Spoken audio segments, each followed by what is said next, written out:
Chapter 981, Southern Sea II. Li Xiaowei followed suit. The grand formation protecting the market was separated by a thin layer of seawater. No one came to greet them, but the place bustled with people coming and going. Let's stroll a bit.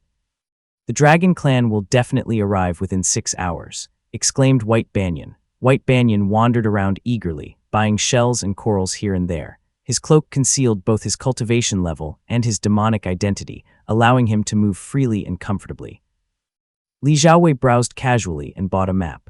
When the vendor recognized his foundation establishment realm cultivation, he offered the item with trembling hands and fled in a hurry, not daring to even accept payment in spirit shells.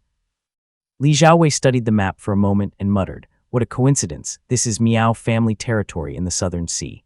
It was clear that the Miao family's domain was vast, and they ranked among the top powers in the Southern Sea. Even the market, Zhulei Market, and the Zhulei Cave below it belonged to them. Thunder arts really are incredible. The Southern Sea cultivators mostly practice devil techniques, which are easily suppressed by thunder arts.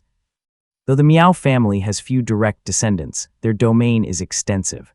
Thunder techniques are just too effective against devil cultivation, thought Li Xiaowei. He casually glanced around and saw the place teeming with devil cultivators.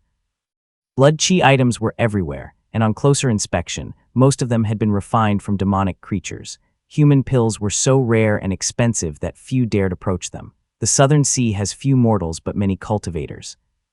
With Buddhist, devil, immortal, and shamanic Taoes all mixed together, mortals are rare. Most major devil techniques have been modified again and again to rely on consuming demonic beasts, thought Li Xiaowei. As he walked a lap through the market, he saw many mortals moving about as well, smiling and respectfully calling cultivators sir. 2 children in the corner were noisily debating Purple Mansion realm divine abilities. Li Xiaowei took it all in and suddenly understood. Mortals in the Southern Sea live inside underwater formations, and most are related to cultivators. On one hand, the population is too small to casually kill. On the other hand, once they're tied to cultivators by blood, they're less likely to be harvested. The Southern Sea couldn't compare to the mainland. In Jiangnan, a single mu of land could feed a family. Even a lazy household could scatter seeds and soon not worry about food. This was the reason why the mainland could support the annual casualties of the 3 sects and 7 gates. The Eastern Sea likewise had few mortals but many cultivators. However, it had a steady supply of spirit patties and blood qi from the northern and southern mainland cultivators, so resources weren't scarce. On the other hand, the Southern Sea had it harder. Aside from a few large islands, mortals could only live within underwater formations, constantly interacting with cultivators. All things considered, the Southern Sea, famed for its devil cultivators, actually has a very stable system. Mortals rarely face death, live closely with cultivators, and have clear understanding of cultivation. All they need to do is serve. He couldn't help but smile wryly as he thought, commoners in Buddhist lands are sallow and starving. They're born yearning for death. The disciples of the immortal sects are ignorant and await their harvest without question. Yet here in the Southern Devil Sea, people know why they live and why they die. The great Tao lies right at their feet. As the Lord of a Lake himself, Li Xiaowei had seen many facets of human nature. He had always heard the Southern Sea was overrun with devil cultivators, but seeing it firsthand revealed a different picture, prompting this new reflection. But perhaps they refrain from killing, simply because people are too few to bother with. Since they have no choice, they resort to refining pills from demonic creatures, and that eventually became a habit. If given the chance to reach the mainland or the Eastern Sea, they'd probably slaughter more fiercely than anyone else. As he silently studied the Southern Sea's extreme coexistence model of cultivator and mortal, hoping to borrow some ideas, White Banyan returned with a pile of shells and coral. He stuffed a sparkling blue conch into Li Xiaowei's arms and said with a smile, "My cave has plenty of little foxes. Since I rarely come out, I had to bring them something nice, and of course I couldn't leave you out." Li Xiaowei accepted it with a slight smile. The conch was merely an embryonic breathing realm Dharma artifact, good only for adjusting seawater flow. He thanked White Banyan and tucked it away, not wanting to reject the fox's goodwill. White Banyan immediately beamed, humming contentedly as he mumbled in a low voice, "My great-grandmother once said that there were hardly any devil techniques or blood qi around when she first came to the Southern Sea. This place was still quite barren during her time. But ever since the Miao family rose, the entire region's devil techniques surged, and they're all surprisingly high quality." Oh. Li Xiaowei immediately sensed something unusual and frowned as he said, I had heard that the Southern Sea has long been infamous for devil cultivators running rampant.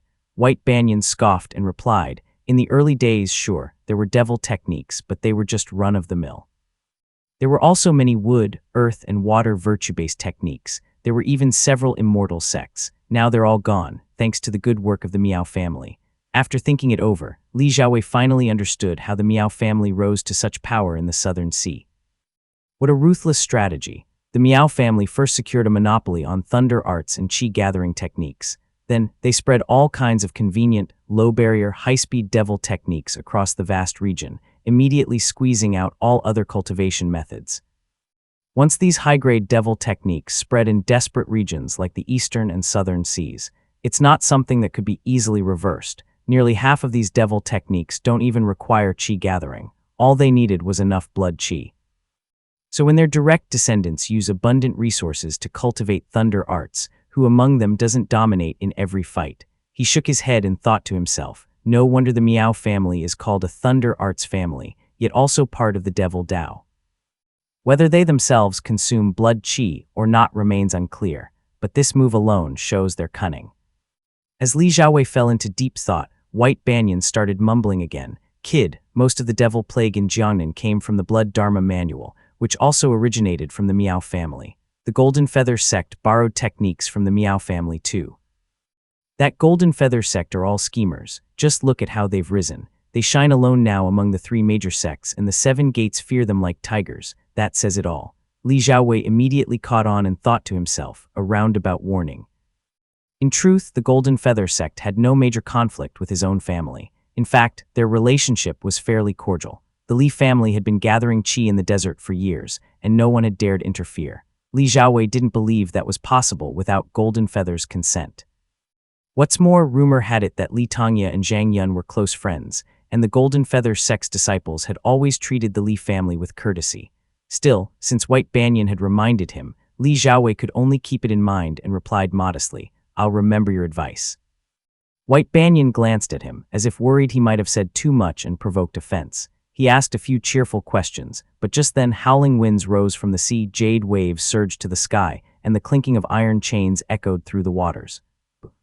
A massive bicolor scaled beast slowly surfaced from the seabed.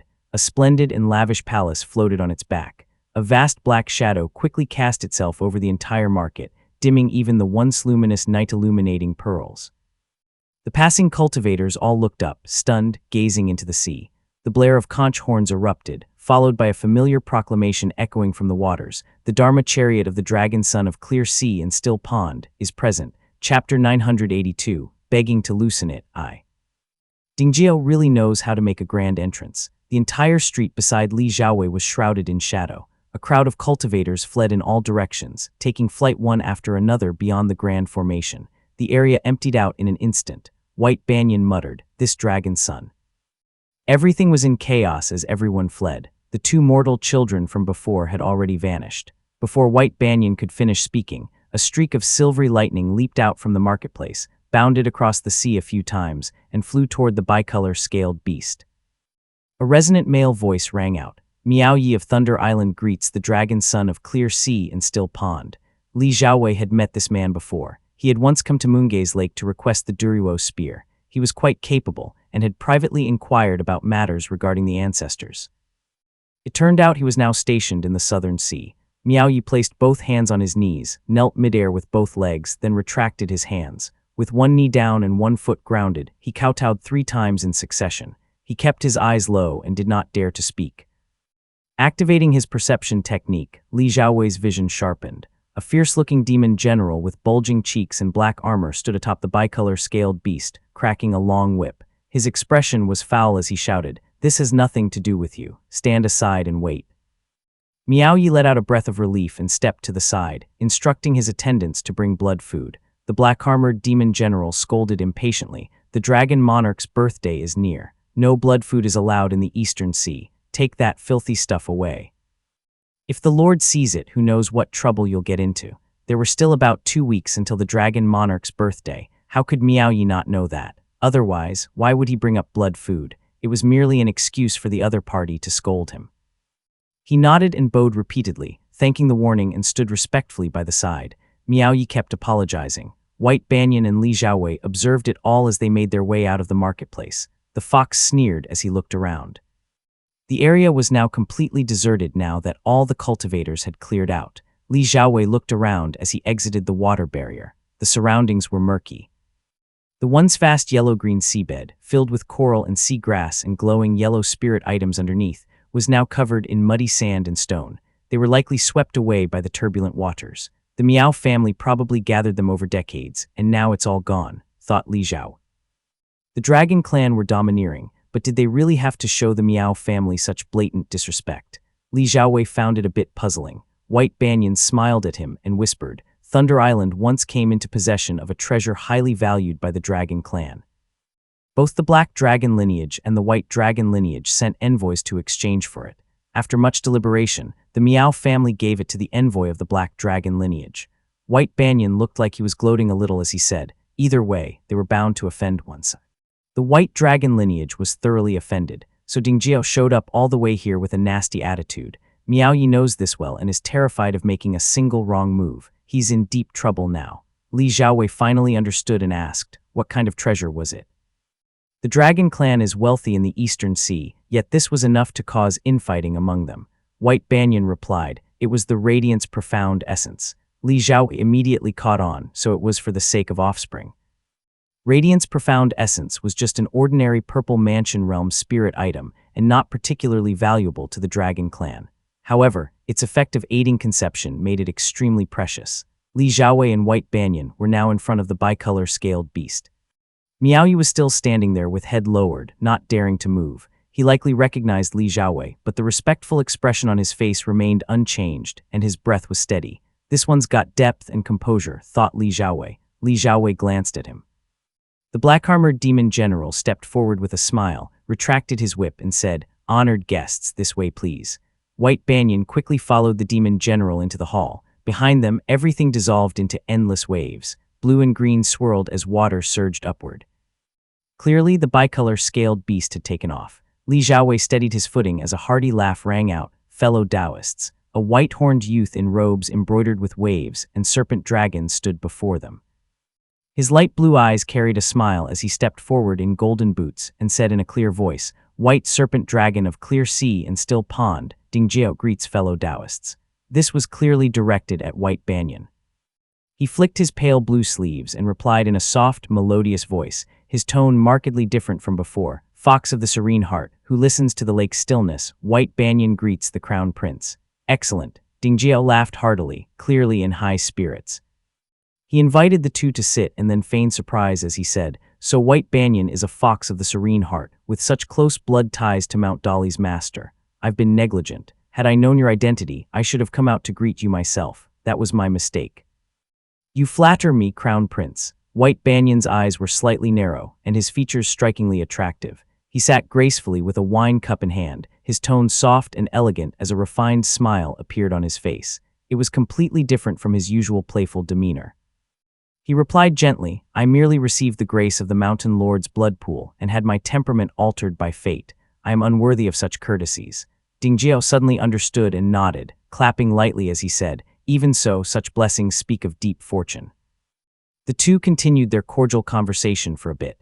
Then Ding Jiao turned back to Li Xiaowei, his tone turning serious. Ming Wang, I was in the wrong last time and failed to receive you properly. Now that this matter has been settled, I am deeply grateful and will remember this favor. What Li Xiaowei truly wanted was the favor of the Dragon Clan, not one of their spirit artifacts. That bright yang spirit ring was certainly powerful, but not something he could make use of, so he shook his head and said, You're too kind, Crown Prince. It was Senior White Banyan who stepped in to help. I dare not claim credit.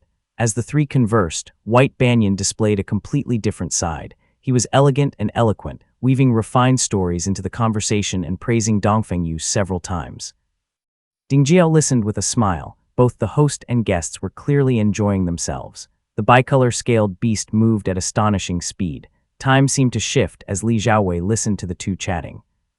At last, he felt a slight tremor as a long-whiskered demon general stepped forward to report, Honored sirs, we've arrived at the grave abyss.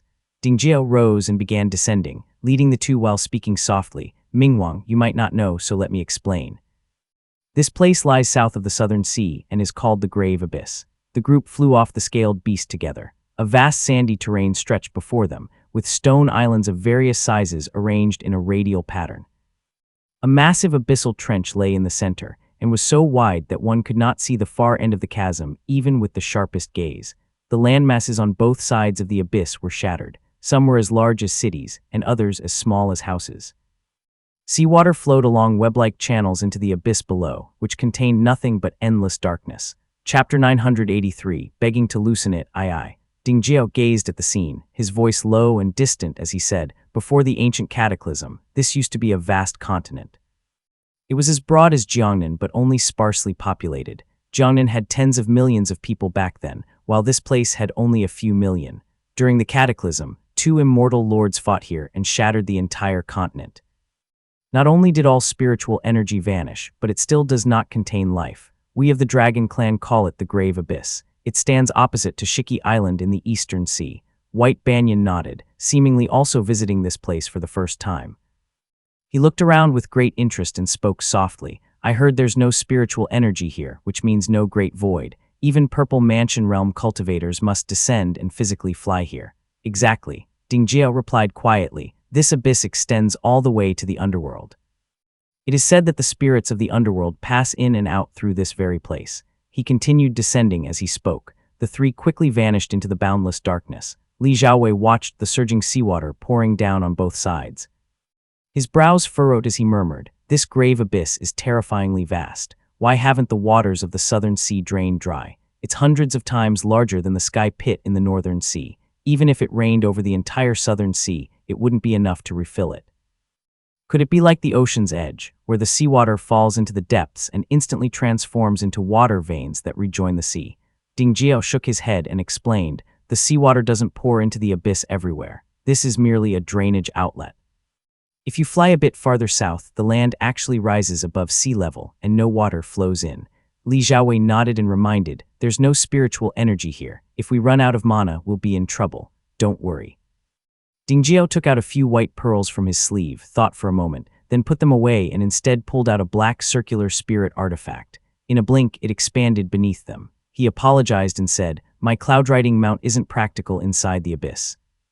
White Banyan nodded, then asked with some doubt, "I've never heard the claim that this leads to the underworld. But then again, we're unfamiliar with affairs beneath the sea. Could the Crown Prince elaborate?" He offered a courteous apology, but Dingjiao waved his hand and replied solemnly, "This matter dates back to the Qi state era, when Northern Qi replaced Wei. Prince Li Zengquan of former Wei raised troops and briefly controlled the Longdi region, which people called Longwei at the time. A senior member of my clan lived in Wei and made a close friend there. They got along extremely well. Later, there was a great drought in the south. That elder personally went to bring rain, but upon returning, he discovered that his friend had been murdered. So he came all the way here, delved deep into the abyss, and flew straight into the underworld. There, he met a judge of the underworld and brought his friend back. Li Xiaowei was stunned at first, but his heart began to burn with hope as he asked solemnly, "Is the legend really true? When someone dies, they're taken to the underworld. Can they truly be brought back?" Dingjiao hesitated, then replied slowly, "When mortals die, their souls truly disperse. It's said that everyone in the world has their name recorded in the underworld's registry. If someone cultivates to the Purple Mansion or Golden Core realms, the underworld can even discern their spells and cultivation level. As for capturing souls, such things no longer happen nowadays." But the strong hope in Li Xiaowei's heart was abruptly extinguished. He lowered his head. Dingjiao answered, "I've inquired about them too. That person was born before the ancient cataclysm and had cultivated the Purple Mansion and Golden Core realms, so the underworld detained him according to old laws. For those born after the cataclysm, unless they fail while attempting Golden Core realm, the underworld no longer intervenes." White Banyan felt uneasy and changed the subject, silently recalling something as he spoke softly. "What if there's an immortal cultivator who isn't listed in the registry?" "Not listed." Dingjiao glanced at him and shook his head with a smile. "Then they must be cultivating in the shamanic talisman Dao or practicing the spiritual cultivation Dao." The white fox lowered his head in thought, while Li Xiaowei only felt a moment of disappointment before adjusting his state of mind and saying softly, "I've heard of Li Zengquan. There were constant uprisings in the north back then, and several gained momentum. The Weis Li family even restored their state twice. Later, there was also a man named Li Xuan, but I don't know what became of him. The Li family had collected a fair amount of information over the years and paid particular attention to such matters, though news was hard to come by in Jiangnan.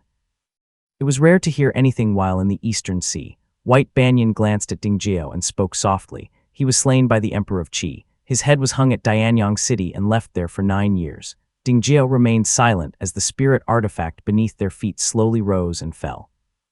Li Xiaowei's breath caught slightly, his expression darkening as he gazed into the boundless darkness. Just what is Ding Jiao trying to do? Thought Li Xiaowei. Li Xiaowei had gradually begun to sense the weight of Ding Jiao's identity along the way.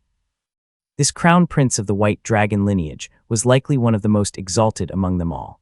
Li Xiaowei wondered, the Eastern Sea is vast, and there's no shortage of Purple Mansion realm demonic creatures under the Dragon clan.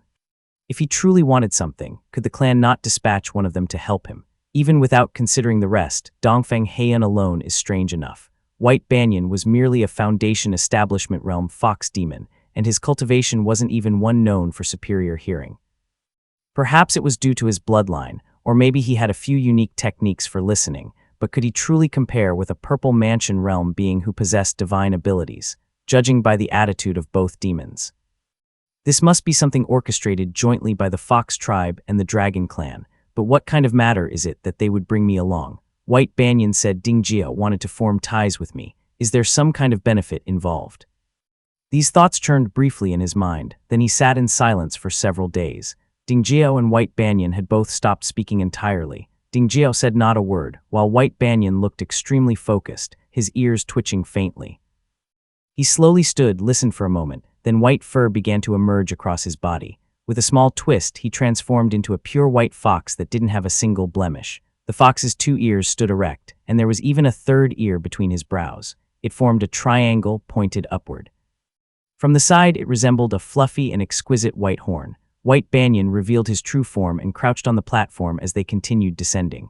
Ding Jiao remained still, watching the two silently. The spirit artifact beneath them flew slower and slower until it finally stopped. Ding Jiao said softly, there should be sound at this point. White Banyan listened carefully. My spirit artifact is running low on mana. If nothing can be heard here, we'll go deeper. Li Xiaowei couldn't hear anything at all. The silence around him was terrifying. White Banyan paused for a moment, then shook his head. Please fly a little farther. Ding Jiao wordlessly urged the Dharma artifact forward, and they flew for nearly an hour before they stopped. They were surrounded by endless darkness, without the slightest glimmer. White Banyan twitched his ears and frowned. It's a man's voice. The fox listened for another 15 minutes before whispering, he said. White Banyan seemed uncertain, his expression tense. He lay flat again and listened carefully, then looked a little stunned and murmured, binding.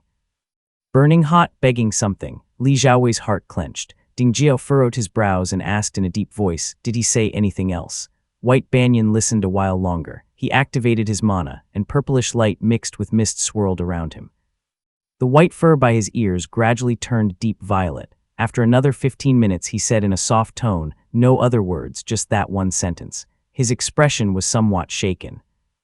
White Banyan paused, then added, his voice was at times as loud as a tiger's roar, heart-wrenching and filled with the sound of coughing blood.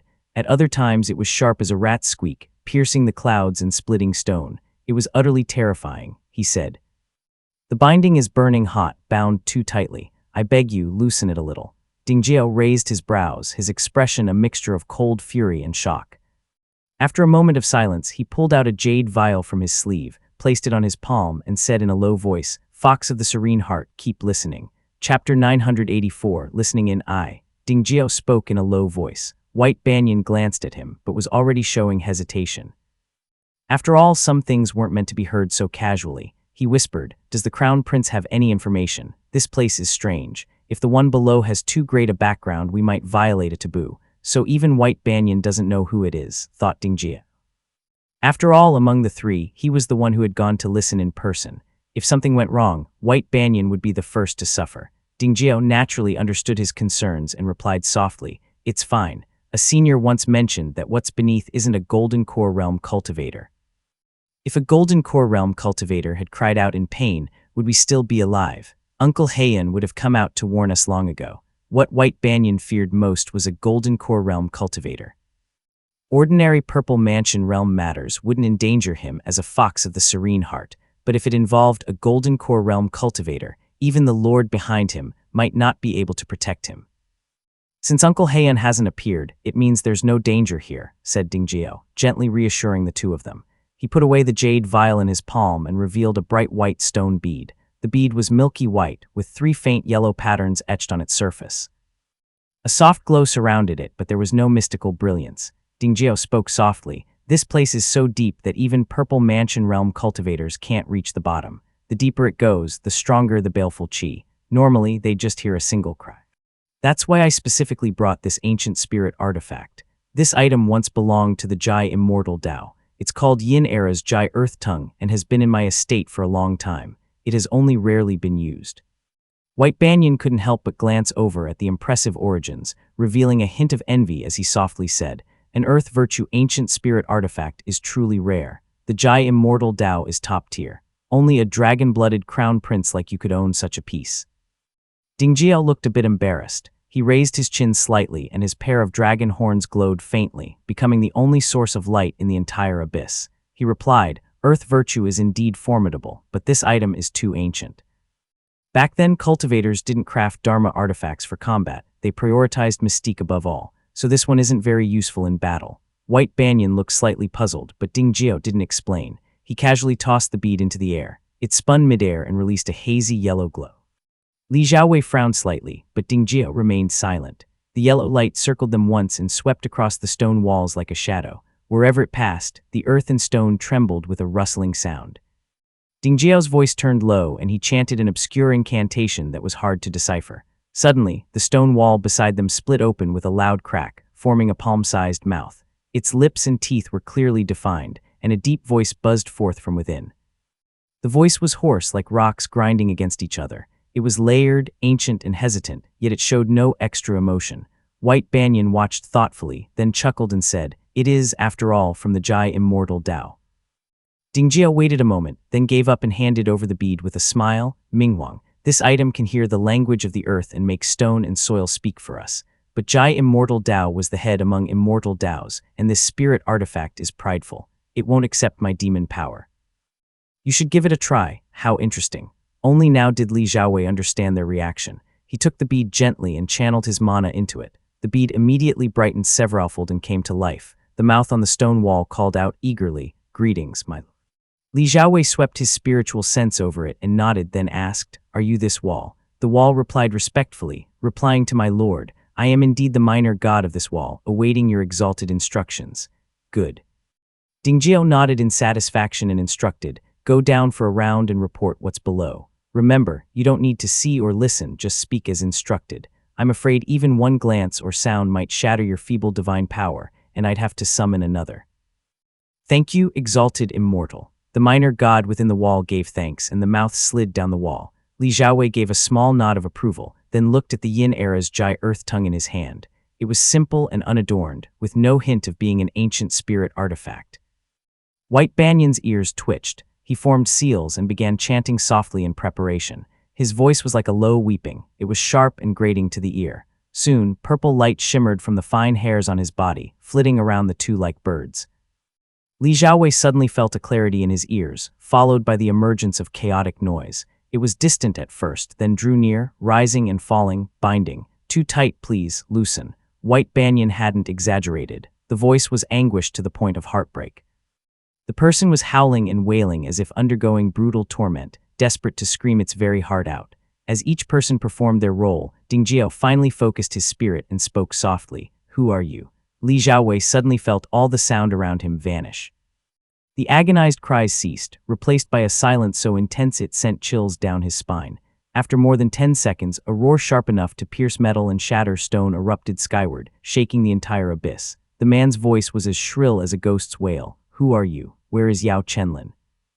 Where is Yao Chenlin? Please, loosen, please, loosen." The force of the cry made White Banyan let out a muffled groan. Li Xiaowei felt the bead in his hand suddenly grow heavy. The bead, which had been steadily drawing on his mana, abruptly cut off its connection. Dingjio's face turned pale. Peng. A crisp sound echoed by his ear. Li Xiaowei was still supplying mana, and the Dharma artifact was still under Dingjio's control. When he saw Dingjio frown, There was no need for words. It was clear the minor god had been shaken to death. Without a word, Dingjie summoned another mouth from the opposite stone wall, gave it instructions, and sent it downward, his tone slightly grim. There's no great void here. Summoning a mountain god each time consumes tremendous mana, and not to mention, I have to brief them all over again. White Banyan worked to calm his breath, his expression complicated, and whispered, he might be at the bottom of the abyss, and who knows how far down he might be. But the moment the prince asked, he was able to roar all the way up here using just his mana, in just a few seconds. That kind of power. Dingjie had clearly realized the same and furrowed his brows. White Banyan thought for a moment and continued, my lord probably couldn't do that. Maybe only our ancestral matriarch could attempt it. When Zio Shooting and the others attained the Purple Mansion realm, they could spread their voice across 10,000 kilometers, but that was through the Great Void. Anyone who gained divine abilities could do that. It wasn't too rare. But here, with no Great Void present, for someone to rely purely on mana to send their voice upward, that was no ordinary feat. After a while, Dingjie spoke again, who are you? A few seconds later, a man's voice sounded again. It was much calmer this time. The voice was hoarse and deep. It was clearly spat out from between gritted teeth and was accompanied by the sound of coughing blood. I am Li Zunquan. White Banyan was stunned. Dingjie looked up, and beside them, Li Xiaowei slightly opened his eyes. The voice echoed like a grand bell, striking his heart. Crown Prince Li Zunquan of the Late Wei state. So the one bound at the bottom of the abyss was the Late Wei Crown Prince, the same Li Zunquan who had been publicly displayed in Dianyang for 9 years. Chapter 985, Listening in II. Li Xiaowei's brows rose as he opened his golden eyes, staring at White Banyan and Dingjie. Both demons appeared truly shocked. They were not faking it. A flicker of surprise crossed his face, then wave after wave of doubt surfaced. Is this the real Li Zunquan or a fake? If Li Zunquan was killed in Dianyang City, why is he here? And who did this? What is the Dragon Clan's intention? Questions flashed through his mind like lightning. Dingjie glanced at him and asked softly, Li Zunquan, I am Dongfeng Dingjie. My grandfather is Dongfeng Yu, who bound you here. The voice below paused, trembling with barely contained pain, and rasped, Uncle, the pain is unbearable. I beg you, Uncle, loosen the bindings. Li Xiaowei listened in silence. Li Zunquan had clearly only caught half a sentence and had mistaken him for Dongfeng. Dingjie seemed frustrated because no matter how many times he asked, the man kept repeating his plea for the bindings to be loosened. 15 minutes passed before Dongfeng Dingjie asked again, What binds you? How long have you been here? It seemed Li Zunquan had reached the limit of his endurance. His voice turned sharp, piercing all three of their ears. The Fuxi binding Lin cord. Where is Yao Chenlin? Loosen the bindings. HMPH. Dingjie grunted as his brows furrowed. It was clear that the mountain god had once again been shaken to death. Endless wails rose from below, while Li Xiaowei observed quietly. The white serpent dragon paused slightly and said softly, My demon energy is running low. Let's head back up first. The spirit artifact beneath his feet slowly began to rise. White Banyan also withdrew his spell, and the noise and wails vanished. Li Xiaowei glanced down at the bottomless abyss. Dingjie seemed a bit gloomy and said quietly, Mingwang, I only heard there was something strange here. It was said that a senior was imprisoned underground. My clan never speaks of it, so I decided to investigate. I never imagined it would be him. Truth be told, Dongfeng Yu was a close friend of Emperor Gong of Wei. Dingjie's father, the Dragon King of Bei Si, addressed Emperor Gong as uncle. By seniority, Dingjie should be calling Li Zunquan his uncle as well. Their relationship was just 1 or 2 generations apart, so it was close enough to be calling him uncle. Human sentiment faded with absence. Dingjie had only mentioned this connection to build rapport, and to Li Xiaowei it carried little real weight. But Li Zunquan was different. As crown prince, he may very well have had close conversations with Dongfeng Yu himself. That was why Dingjie's emotions were especially conflicted. Though he had been mentally prepared, the sight before him still stirred him deeply. As a crown prince, he had rarely suffered setbacks growing up, let alone watch a senior be imprisoned underground while he remained powerless. He could only mutter, his mind is already gone. He only reacts to a few names. He must have been tortured for a very long time. White Banyan had spent the most demon energy and was somewhat listless. He murmured, the fall of Weisli was 1500 years ago. He was displayed in Dianyang City for 9 years. Perhaps he was captured and dragged underground afterward. No one could endure 1500 years of pain. Of the 2 demons, White Banyan was simply sighing with emotion, while Dingjie was genuinely anguished and indignant. The Dragon Crown Prince said coldly, though Emperor Qi was ruthless and cruel, the Jai tribe still owed favors to Emperor Gong. They only executed Uncle and a few of his followers to display their heads in Danyang City. Perhaps they didn't want to kill him, or maybe they couldn't. They would never torture him like this. Besides, the Qi state was long ago destroyed by the Chuoba family. The ones who imprisoned him here must be one of the current Great Northern Immortal Dao faction. They are hostile to Wei's Li and covetous of Bright Yang. White Banyan listened with growing unease, muttering inwardly, "This kid isn't stupid.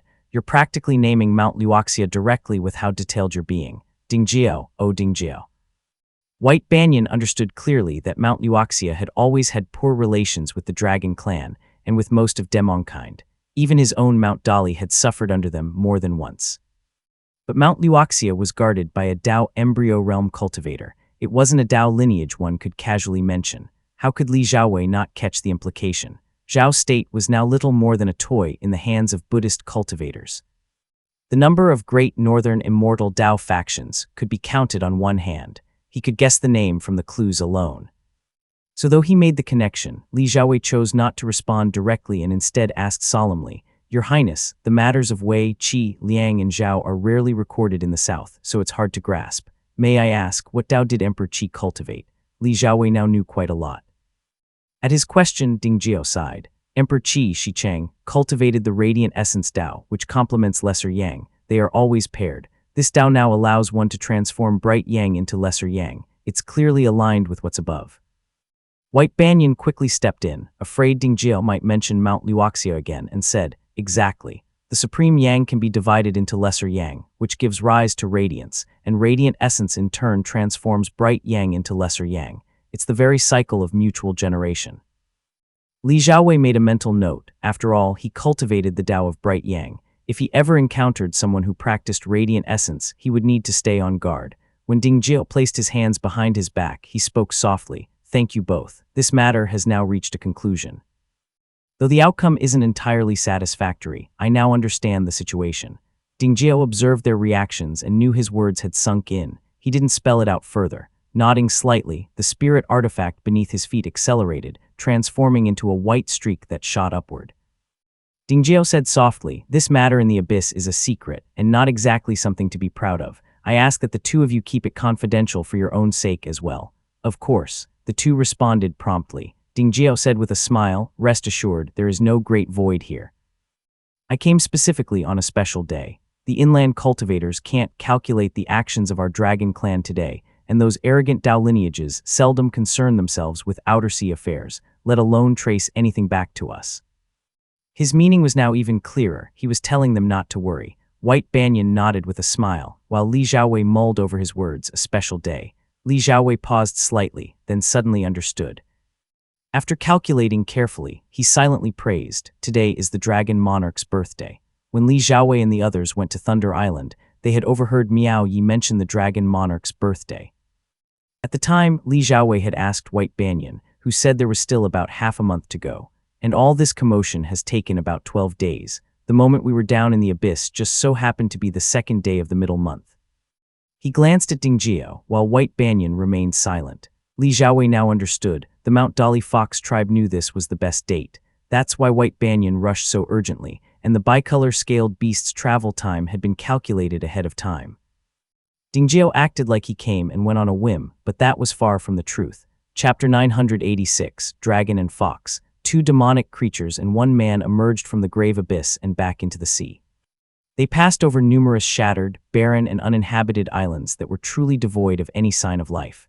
Moongaze Lake's Mount Ziping also lacked spiritual energy. Though it rose into the clouds and had no spiritual items, it at least had a few mundane plants.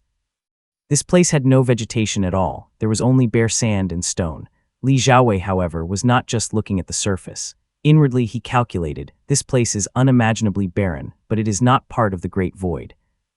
It's an ideal location to avoid the prying eyes of Purple Mansion Realm cultivators.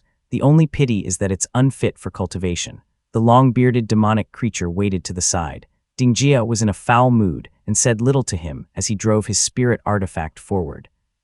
The bicolor-scaled beast lay silently on the seabed like a glittering underwater mountain range. As Dingjiao arrived, the black-armored demonic creature eagerly scampered over to greet him.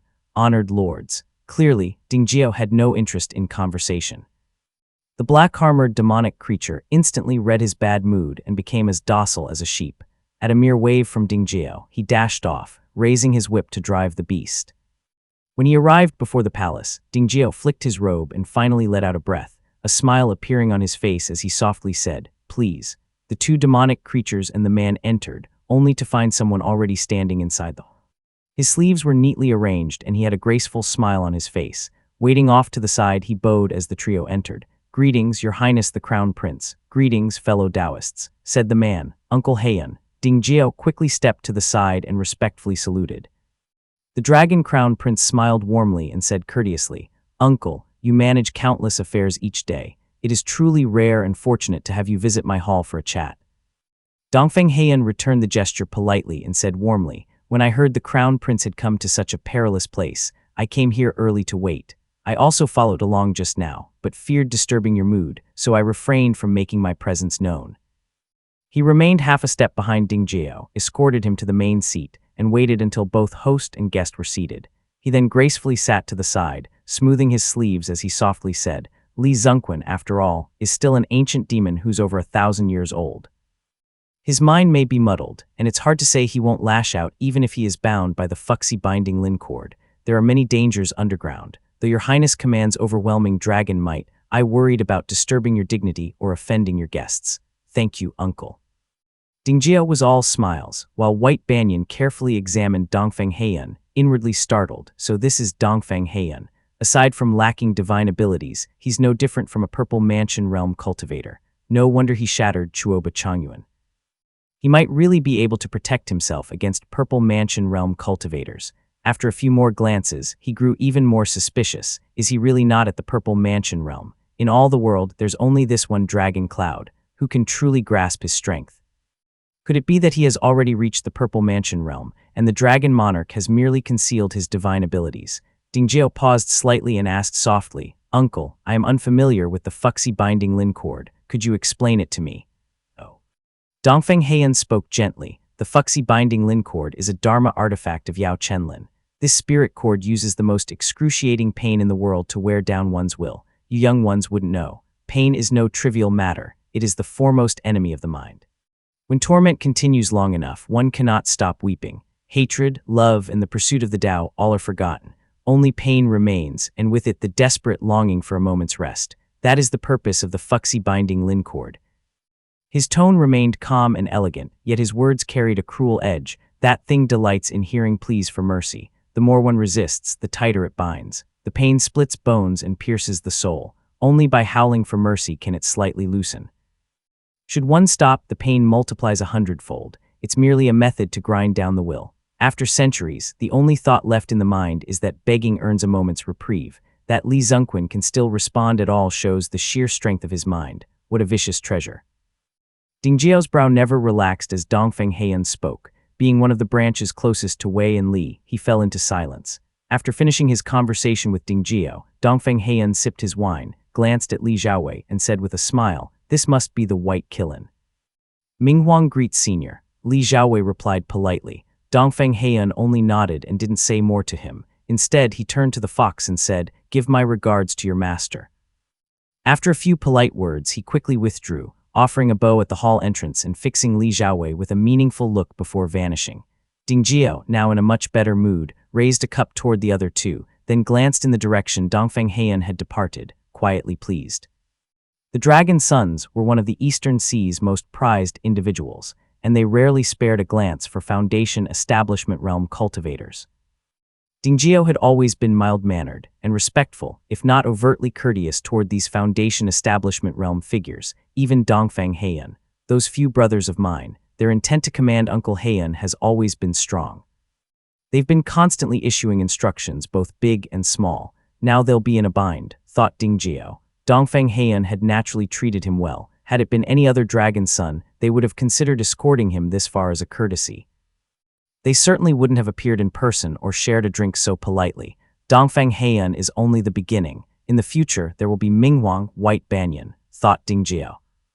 He quietly stared into the distance for a long while, then turned toward Li Xiaowei with a pleased expression and said softly, "Since Minghuang is unwilling to accept the ancient spirit artifact, how can I let the two of you make this trip in vain?" that would be my fault. Dingjiao clapped softly, and two demonic creatures entered from outside the hall, each holding a stone box as they approached reverently. Dingjiao spoke solemnly, "My two brothers, this gift must not be refused. As the host, this is just a small token of my goodwill." Li Xiaowei watched the stone boxes being presented, already mentally prepared, and thought to himself, "This is what the white banyan fox meant by building ties with the two of us." Dingjiao might not know exactly who was in the abyss, but as the one who extended the invitation, he most likely knew that the person below had been harmed by Mount Liuxia. He also surely knew this person was connected to both the Dragon Clan and the Wei's Li lineage. If that weren't the case, why insist on calling me here? How else could this serve as a means to forge ties? Thought Li Xiaowei. There was more at play. It was very likely a part of the ongoing struggle between the Dragon Clan and Mount Liuxia.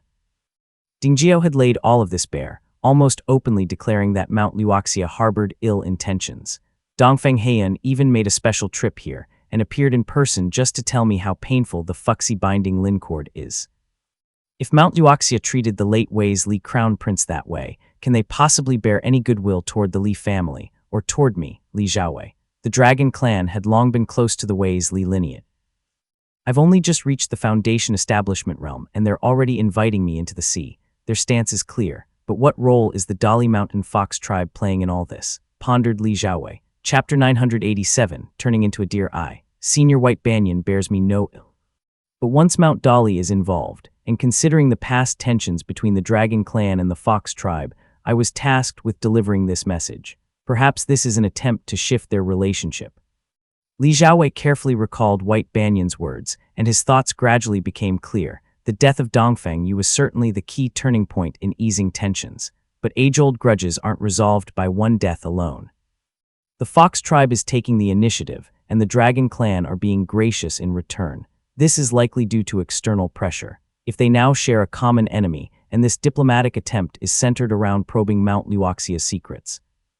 Using someone like me with deep hatred toward Mount Liuxia as the link, then the answer seems obvious. Li Xiaowei maintained a polite smile, golden eyes calm and unthreatening, but inwardly clarity was dawning. It's Mount Liuxia that's forcing them to turn from enemies into allies. But why only now?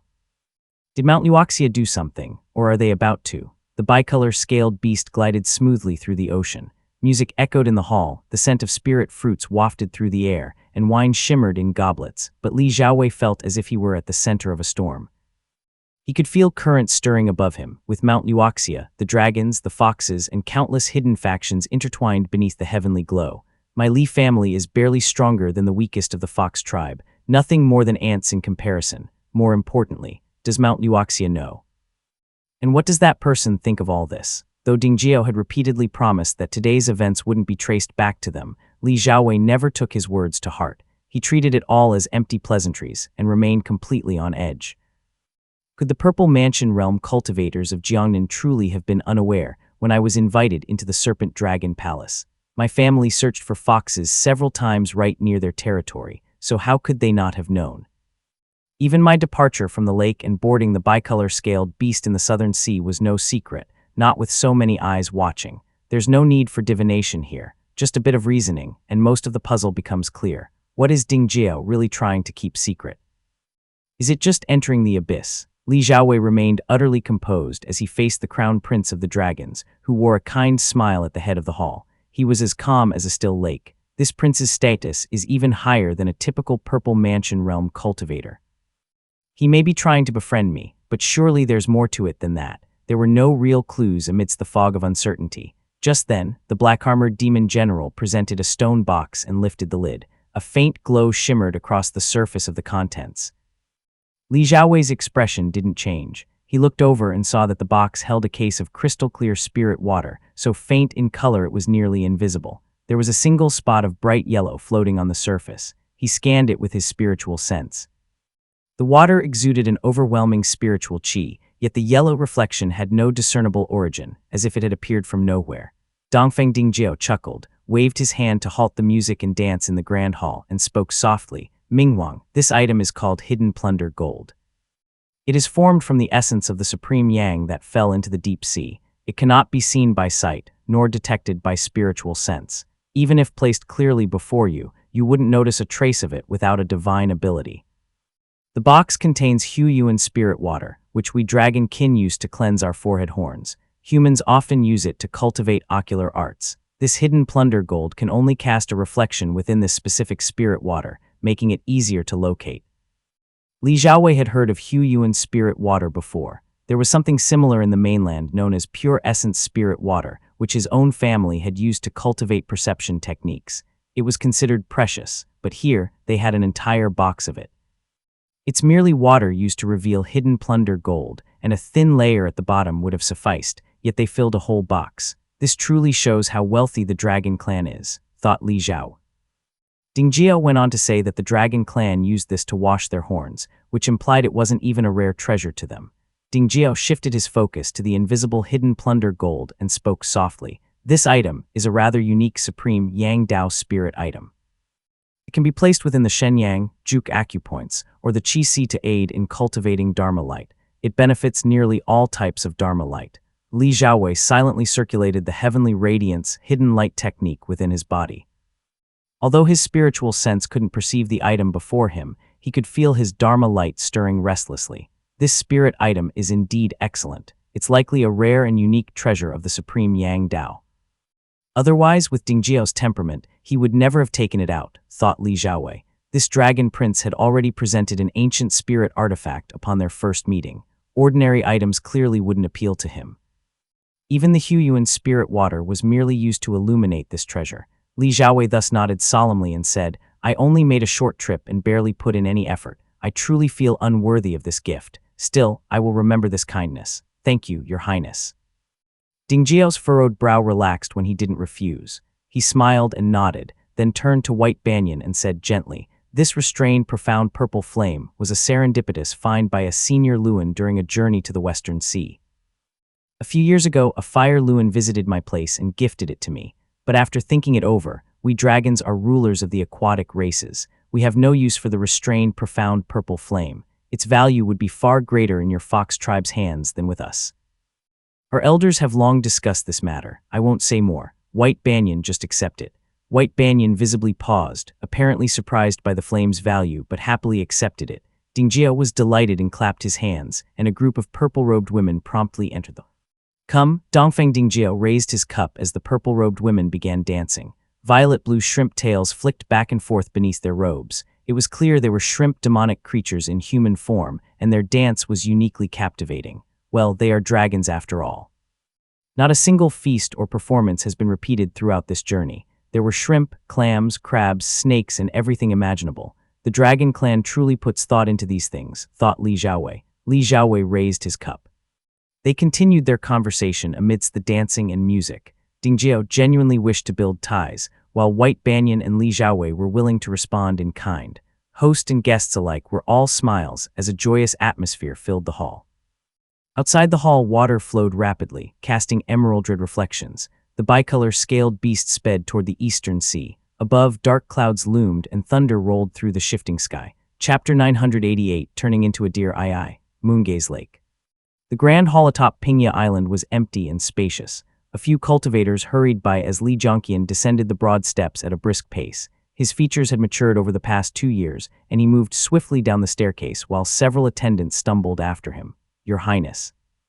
The two men were elderly, with completely white hair. Judging by their robes, they were scholarly tutors. But Li Jiangqian moved with the energy of youth, slipping beneath the arms of the palace guards in a flash and leaving the older men far behind. They had no choice but to stop, sighing in resignation. Now that Li Jiangqian was older, he had grown tired of basic lectures. Skipping lessons had become a habit. When they saw the direction he was taking, it was obvious he was going to find Li Qiuan. Since they weren't permitted into the inner hall, the tutors had no choice but to stop there. "In the past, we praised His Highness for his intelligence. How did he lose interest in learning now? It's Qiuan who studies well, full of virtue and diligence." Indeed. The two sighed again and retreated. Meanwhile, Li Jiangqian had dashed all the way into the hall and pushed the heavy doors open with a loud creak. The desks inside were neatly arranged, and the books on the shelves lined up perfectly. As the door opened, golden sunlight poured in, bathing the girl before him in warm light.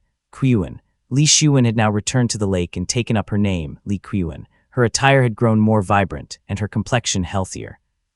Her eyes were bright and a small peach blossom hairpin adorned her hair. She covered her mouth and giggled. Brother Kyans escaped again. You'll definitely get scolded tomorrow. That's nothing. At most, they'll nag a bit.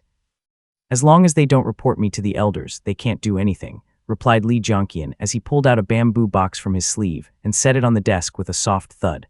When he lifted the lid, several snow-white pastries sat neatly inside. Li Qiuan thanked him, but her brow furrowed slightly as she asked, Brother Kyan, the tutors are teaching you about virtue, the divide between mortals and immortals, unity among prestigious families, and how to manage the lineages. You're going to be the head one day, how can you not listen? Li Jianqian gave a low chuckle and smiled at her, pulling out a few cultivation scrolls while shaking his head and saying, That's the lacquerer's talk, once is enough. The heavenly scripture of the dimming Li Day and the Haoshu Golden Book were Purple Mansion realm techniques. Naturally, they couldn't be left lying around in the hall. They had long since been stored away, and both of them had already memorized their contents. What could be read now were merely cultivation notes and essentials. Li Qiuan looked at him in confusion. As Li Jianqian flipped open the scroll to find the notes he had written, he replied casually, All immortal families and sects are like palaces. What these people speak of are merely the gold lacquer on the surface. They're meant for decoration. Every family has its own kind of lacquer, whether bright or dark, but lacquer all the same. He glanced up at the girl across from him, hesitated for a moment, then amended his words. Maybe it's important. I've just grown tired of hearing it. Li Qiuan didn't let the matter slide. After a moment of thought, she shook her head and said, Brother Kyan may be brilliant, but I don't believe it's just lacquer. Those words aren't mere decoration. Once spoken, our people rely on them. Maybe it doesn't matter to Brother Kyan what kind of lacquer is used, but when the people look up, they can only see the color of that lacquer, and that means everything to them. Her words made Li Jianqian pause. He looked seriously at the girl across from him, frowning as he replied, but public opinion can be easily manipulated. A single spell or divine ability is enough. What they think doesn't matter, it's meaningless. Look at the Buddhist cultivators in the north. How miserable are the commoners there? How lost are they from birth to death? If their lives were compared to those in Jiangnan, they'd be considered utterly wretched, yet they devote themselves to the next life and revere the monks. What ill reputation is there to speak of? Li Qiuan fell silent for a moment. She glanced quietly at Li Jianqian across from her and said softly, But how they live, that matters. Li Jianqian pondered for a moment, then replied with sudden clarity, True. After all, this is the very foundation of my family. The girl pursed her lips, realizing that Li Jianqian had linked it to the matter of talisman seeds. She hesitated to speak, then thought it over and smiled inwardly. There's not much difference anyway. In the end, people judge actions, not thoughts. Brother Kyan is clever and far beyond me.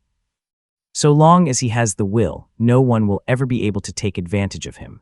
Li Qiuan let out a chuckle. Just the thought of working side by side with someone like Li Jianqian made the road ahead feel much smoother. She turned back to her book, but Li Jianqian quietly stole a glance at her and thought, Her talent is extraordinary. I'd better stay on good terms with her. No matter what lies ahead, having a genius on my side is the best outcome. Though the two had argued for a while, they somehow ended up holding a deeper respect and fondness for each other. Li Jianqian reflected inwardly, We're both smart and naturally gifted. Two intelligent people with shared principles rarely come into true conflict. The two continued reading in silence for a while, until someone arrived outside the hall and announced twice, The fourth young master has arrived. That referred, of course, to Li Chenghuai's son, Li Zhuliuo. He was their fourth uncle. Li Jianqian quickly gathered his things and went out to greet him. Just as he stepped from the inner hall, he saw Li Zhuliuo pacing anxiously. Fourth uncle. Li Jianqian greeted him confidently, while Li Qiuan, still not very familiar, quietly followed him. Li Zhuliuo returned the greeting politely, clearly troubled. He let out a soft sigh and shook his head as he said, Something's happened on the lake. My father was up all night dealing with it, and the elders have all gone to Qingdu to discuss. He sent me here first thing in the morning. We're to wait here, the others will come shortly. Senior White Ape is coming to escort us to Qingdu. Oh, though he was young, Li Jianqian had his own opinions and simply asked, What happened? Li Zhuliuo, having spent time at his father's side, was familiar with many matters. He sighed and said, A common deer was found on the eastern shore. Though it couldn't speak, it moved like a human, bowing and weeping as it dragged several people down the mountain. Its hooves were stained with ink. It could even write. Li Qiuan's eyes widened in astonishment at the strange tale. Li Zhuliuo continued in a hushed voice, My father studied the matter all night. None of the Foundation establishment realm cultivators in our family could understand beast speech. Fortunately, Senior White Ape is a demonic creature, and knows a few methods. After a night of questioning, the truth came out. This deer was once a mortal who was struggling to make a living on the eastern shore. His father was a gambler who had just passed away, leaving the family in dire straits. With his wife bedridden, he ventured into the mountains, hoping to hunt some deer to save her. The hunter entered the mountains, had some luck, and brought down 2 deer. He hurried home in high spirits, hoping to save his wife, but on the way he ran into a monk.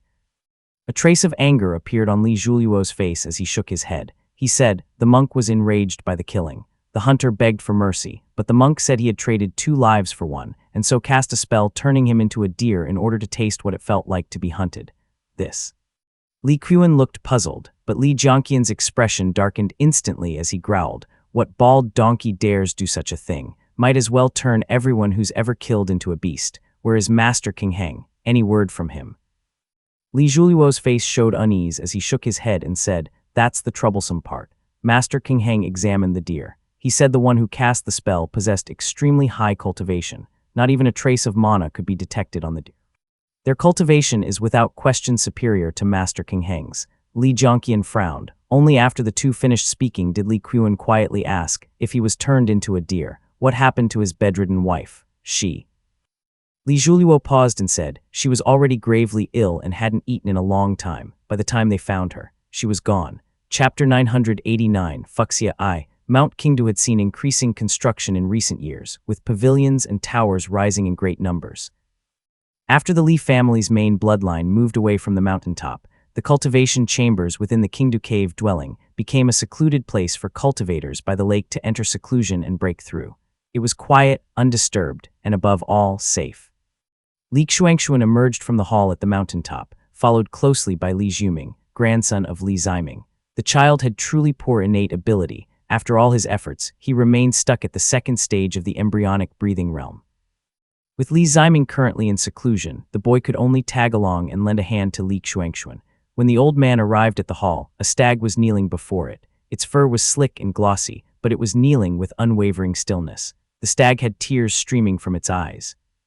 The white ape watched from the side, its eyes calm but tinged with sorrow. King Heng stood with palms pressed together, murmuring sutras. His brows were tightly furrowed, and he looked deeply troubled. Li Xuanxuan had already heard the full story. Though rarely angered, the old man could no longer hide his displeasure and said urgently, "A Buddhist cultivator. If you have a problem with my family, come at us directly. Why take your anger out on a mere mortal?" Li Chenghui stood to the side and spoke in a soft, helpless tone. "This matter has stirred up quite the uproar. News has spread across all the towns along the eastern shore, and people are on edge. No one dares enter the mountain anymore. Some are even trying to erect temples, claiming that they won't suffer such disasters if they worship the revered one." "Absurd," exclaimed Li Xuanxuan. He then let out a sigh, while the white ape gently stroked the stag's back. Only after a long moment did the ape speak. "Zhao Zai is the most stubborn of them all. He has always toyed with human lives, taking pleasure in doling out so-called karmic retribution. He never understands the pain of others.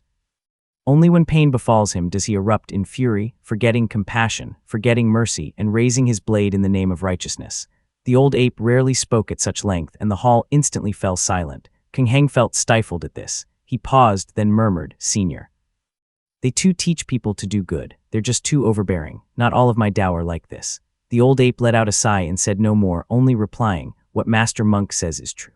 Li Xuanxuan looked at the stag lying on the ground and said, "Since Master Monk cannot resolve this, do you have any clue of the monk's whereabouts? Or can you identify that Master Monk's Dao lineage? If we let him run unchecked across the lake, it might bring even greater danger later."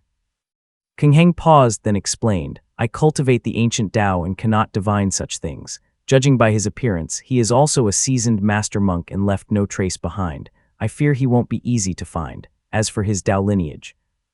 King Heng now spoke with some confidence, his voice soft. "From his conduct, he likely belongs to one of the 7 Daos, one that leans toward the ancient techniques. He neither committed slaughter nor used any curses. His actions were relatively orthodox." Li Xuanxuan felt slightly relieved. If it had been someone like Murong Zia, a Yanshi who cultivated human heads in his belly, he could convert half a town with a single chant. That kind of threat had to be found immediately. But turning someone into a deer didn't match the methods of a Yanshi, so he asked, "Which of the Daos are considered orthodox?" King Heng nodded and said, reporting to the elder, the ascetic Tao of strict precepts and the great Mahayana Dharma realm both act in upright ways and resonate with our own. There is also another, the wrathful purification of the world Tao, which also counts as part of the orthodox tradition. Li Xuanxuan was momentarily stunned. The old man frowned and said, "Wrathful purification of the world is considered orthodox too." "It is." King Heng spoke in a low voice. "Those monks in remote mountain temples don't count." The few renowned great temples of the wrathful Tao in the past had very strict rules. Though they are stubborn and rigid, they revere demon slaying. That still qualifies as orthodox. Li Xuanxuan was silent for a moment, then shook his head and replied, "Then it's likely from the wrathful Tao. This kind of karma, forget 100 years, even 1,000 won't be enough to clear it." The wrathful Tao. King Heng chanted several lines of Tao scripture in succession, his expression troubled, and replied softly, "Elder, the wrathful Tao is not easy to deal with. If it were just a wandering monk from some remote mountain temple, that would be one thing. But if this truly is the wrathful Tao, then such conduct could only come from one of the great temples." His worry deepened as he continued. It said that the wrathful Tao suffered severe losses after the fall of the wrathful subduer of the 4 demon emperors. The great temples have all sealed themselves off, and most master monks outside have perished. We can only hope it isn't the merciful one who has come. Though the merciful one has lost nearly 90% of their power after the wrathful subduer's fall, he's still not someone any monk can afford to provoke. Li Xuanxuan remained silent. After 15 minutes, Chen Yang strode in quickly, cupped his fists, and said in a low voice, "Honored sirs, a master monk is waiting outside the peak." Li Xuanxuan was startled and immediately called for Li Chenghui, speaking anxiously, "Go quickly to Mount Wu and see whether Ximing's seclusion has reached a critical point. If not, ask him to come at once. This could be serious." Li Chenghui nodded and hurried off. When he saw how flustered the old man was, King Heng quickly tried to comfort him by saying, "Since he came openly to inquire, he may not be an enemy. Elder, please wait here. White Ape and I will meet him first." Li Xuanxuan had no better option. With Li Ximing in seclusion, only the White Ape and King Heng remained among the family's foundation establishment realm cultivators. The old ape was not strong, and King Heng was the only reliable one. He could only nod in agreement. Once Li Xuanxuan agreed, King Heng strode out of the hall, the old ape silently following behind. King Heng said in a low voice, "We don't yet know whether this person is friend or foe, but at least he's a Buddhist cultivator. I'll go first to sound him out. Elder, please wait within the formation." The white ape nodded slightly. Once they reached the formation's outer edge, King Heng rose on the wind and indeed saw an old monk standing on the shimmering surface of the lake. The old monk's face was full of wrinkles, and he held a staff in his hand. His expression was calm and emotionless. Draped in a deep yellow cassia, he only revealed most of one arm, which was muscular, well-defined, and reflecting a faint white sheen under the sunlight. Faint circular runes on his cassia shimmered in the light, sparkling like scales. The long staff hanging from his hand was pure white like jade. He said nothing and simply stood in silence. A circle of cultivators had gathered around him. They were all trembling with fear and did not dare to breathe loudly. The surrounding cultivators finally let out a breath of relief when King Heng landed on the lake and scattered at once. And Siwei, their leader, approached and respectfully reported, "Master Monk, this man used a piece of rotten driftwood from the lakeshore as a boat. He rowed all the way here." King Heng glanced briefly and saw that the man was indeed using a dead log to remain afloat. The man's expression turned grave as he opened his eyes and said in a deep voice, "Are you a disciple of the Northern Revered One's Tao lineage, Master?" King Heng hadn't even opened his mouth before the monk seized the initiative with his question, making things a little awkward. He responded politely, "I do not dare claim the title of Master. I am but a humble monk, King Heng, disciple of Liao River Temple." Liao River Temple. The old monk was clearly not of mild temperament. His eyes snapped open, the scale-like patterns on his cassia glittering, and he spoke in a stern, reproachful tone. "Your Tao lineage is lofty and orthodox, admired by all. How could you forget the evil of indulgence? We cultivators tread the world on foot. Why imitate those who flit through the skies? Does that not stir the desire for pleasure?" This man had transformed someone into a deer without cause, yet before King Heng could even voice his question, he was already scolded. Startled, King Heng frowned and said, "Whether one flies or walks lies in the heart, not the act. Elder, your words are too harsh." The old monk let it pass with a snort and said coldly, "North Demon Subduing Temple Fuxia. Chapter 990, Fuxia II. As expected, he's from the wrathful Tao lineage." King Heng's heart sank. Things were turning dangerous. He forced himself to cup his hands and return the greeting, speaking gently, "May I ask why the senior has come here?" Fuxia remained cold, almost amused, as he replied, "Master Monk Kingheng. Do you truly not understand, or are you pretending not to? You and I both walk the Buddhist Tao. How dare you speak such nonsense? Are you even truly a cultivator of the northern revered one's Tao?" The courtesy on his face had faded, and he now clearly doubted Kingheng's identity. Kingheng paused briefly, then dropped all pleasantries and said sternly, "Senior, do you call turning a man into a deer with such a beast-forming curse righteous? I've only heard of North demon subduing temple exorcising evil, never of such heretical arts." Fuxia's eyes flared with a bronze gleam as painted golden lacquer shimmered on his face. His voice dropped, seething with rage, beast-forming heresy. "This is the law of karmic retribution. A deer is a creature of heaven and earth, neither noble nor base. All life is equal. He killed a deer for selfish gain, which is no different from killing a man. Turning him into a deer was already lenient, as he was ignorant and uneducated." Kingheng's sleeves stirred without a wind, golden light emerging faintly behind him. His voice now carried the deep resonance of a Buddhist chant as he said, "He killed the deer to save his ailing wife. Yet you turned him into a deer, and his wife, already destitute and bedridden, died as a result. He killed a deer, but you killed a person." When he heard that word but, Fuxia realized Kingheng valued human life above that of beasts, betraying a disregard for the doctrine of all beings being equal. He flew into a rage. Golden lacquer spread across his face, with bright markings emerging as he shouted, "Madman, let me ask you. He was poor and his wife bedridden, but whose fault is that? Who is to blame? How dare you spout such nonsense here?" His voice rolled like thunder, sending the surrounding cultivators fleeing in panic. Those who reacted too slowly were already bleeding from their ears, staggering unsteadily. Kingheng formed hand seals, the golden light behind him surging upward. Clang! A six-armed Vajra emerged from the golden light behind him. Its massive golden face was etched with horizontal patterns, glinting with red light. Its round eyes bulged, and its 6 arms held golden chains that stretched like a spiderweb across the sky, casting a shimmering golden canopy to shield the surrounding cultivators.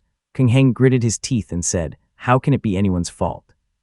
His poverty came from a gambling father who squandered everything. His wife fell ill due to cruel fate and misfortune. How can blame be assigned so simply?" Fuxia froze for a moment, then burst into a deep, mocking laugh as if hearing the most ridiculous thing.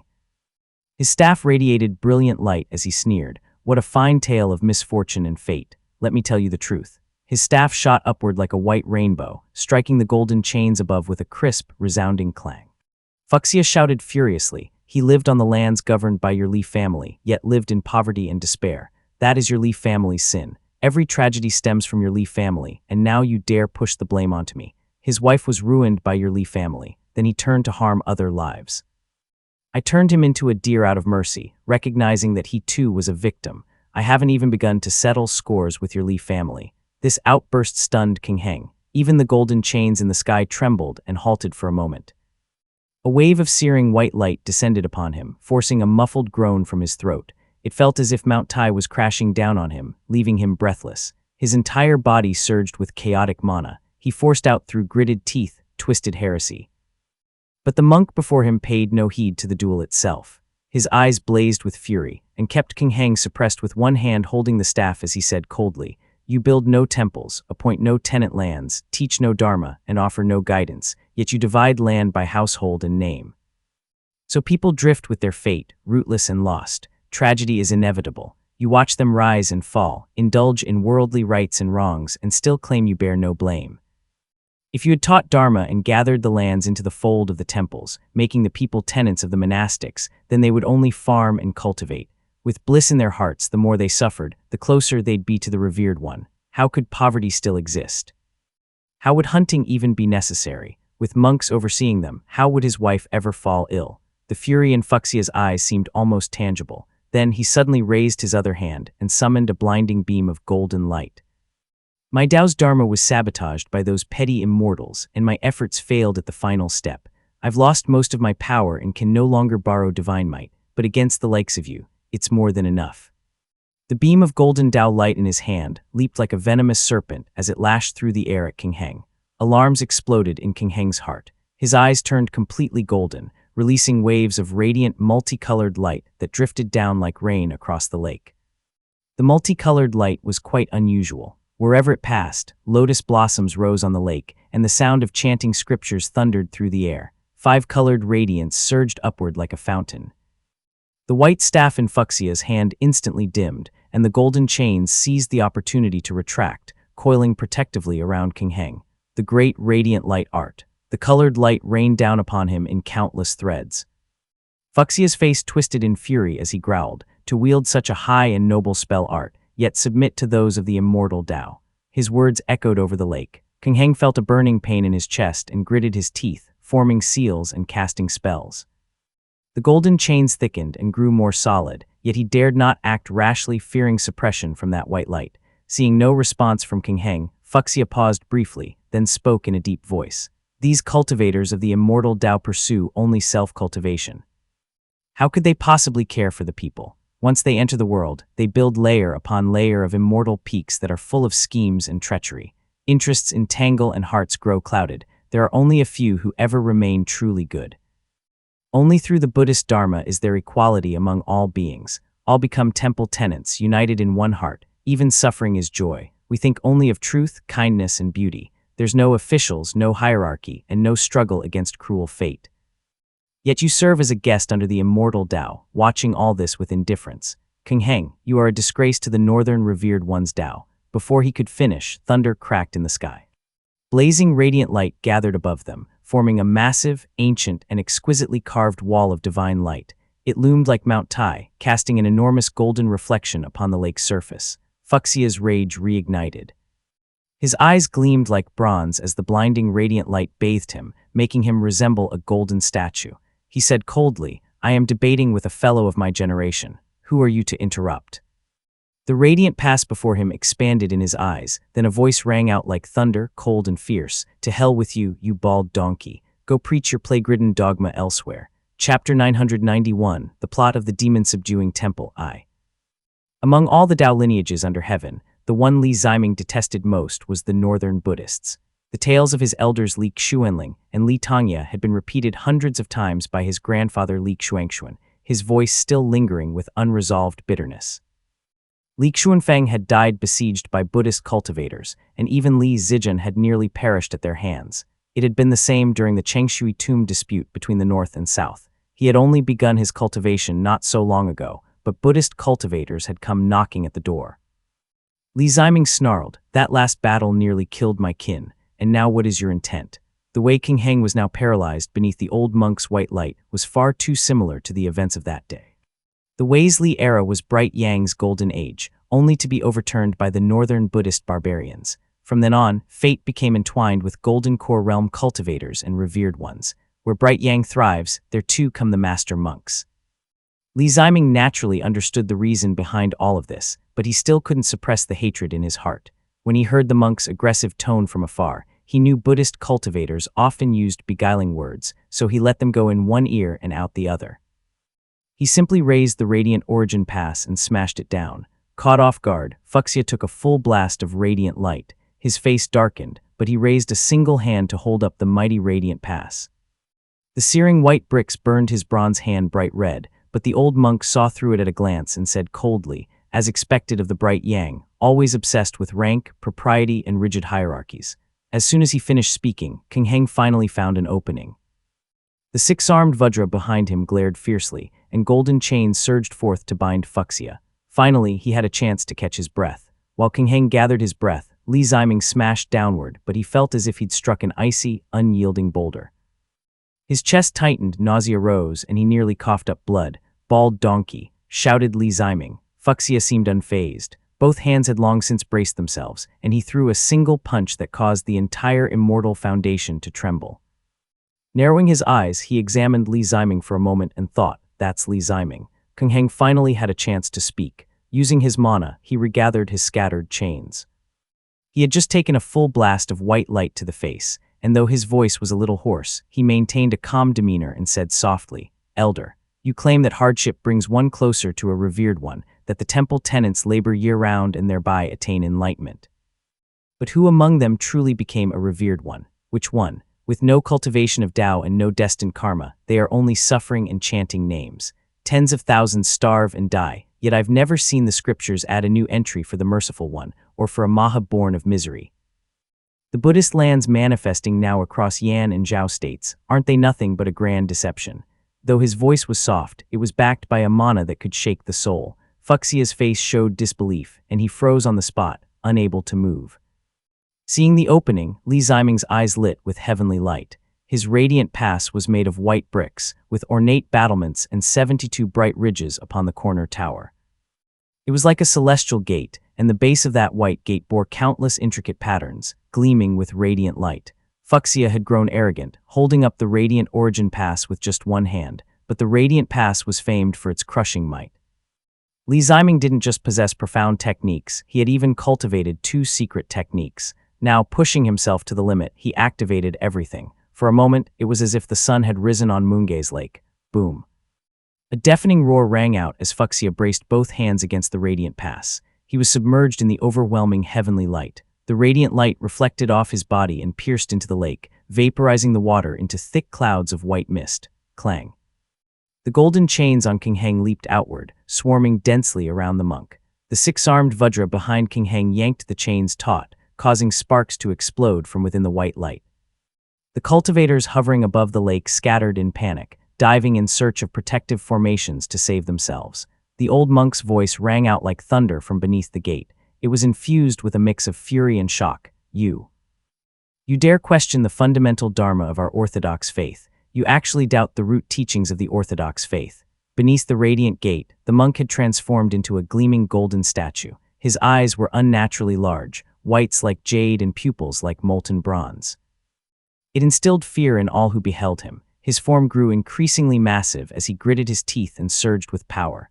Boom. Li Ziming felt his mana drain away as if it was being devoured by a whale. The radiant origin pass trembled unsteadily.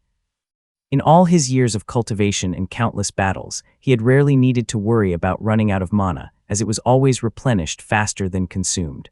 Gritting his teeth, he swallowed 2 pills and muttered, "Come on then." Though King Heng was engaging the monk in debate, he showed no mercy in his spellcasting. The monk was pinned down by the radiant pass, yet the golden chains overlapped and coiled around him, and more appeared from thin air, binding his limbs and body. But Fuxia paid them no heed.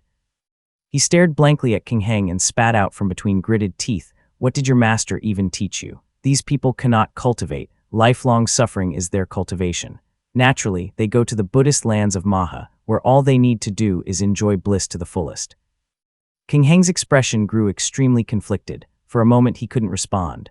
Li Ziming, watching this, grew frustrated and cursed. "If that bliss is so wonderful, why aren't you off enjoying it? Why remain in this world? If the temple tenant life is so good, why did you choose to cultivate?" Fuxia sneered coldly. The radiant light flared so brightly that his face was no longer visible, but his voice rang out loud and clear. "What do you know? I was born a temple tenant. My family has been temple tenants for generations and had long since entered the Buddhist land. Back then, the wrathful subduer of the 4 demon emperors was still undefeated. I even went to meet the elders. But now, all of them have been killed by you heretical demons. And as for why I don't go to that land of bliss, what do demons and heretics know of our aspirations? If a cultivator like me is found to have wisdom roots, it is the revered one's command that we cannot go enjoy bliss like ordinary folk.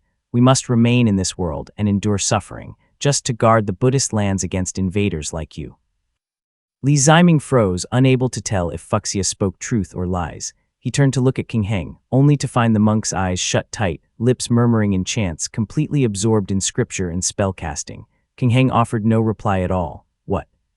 He's a Buddhist cultivator of the ancient Tao, and he can't even argue back. King Heng always assumes others think like he does. He's still too honest, thought Li Ziming. But Li Ziming didn't know that although King Heng appeared calm on the surface, he was already in utter turmoil inside. They were still in the midst of battle. Otherwise, he'd be drenched in cold sweat. King Heng's Tao lineage was no ordinary one. Though the Liao River Temple of the Northern Revered One's Tao had declined, it was still a cultivation ground of the Revered One and held considerable status in the desert.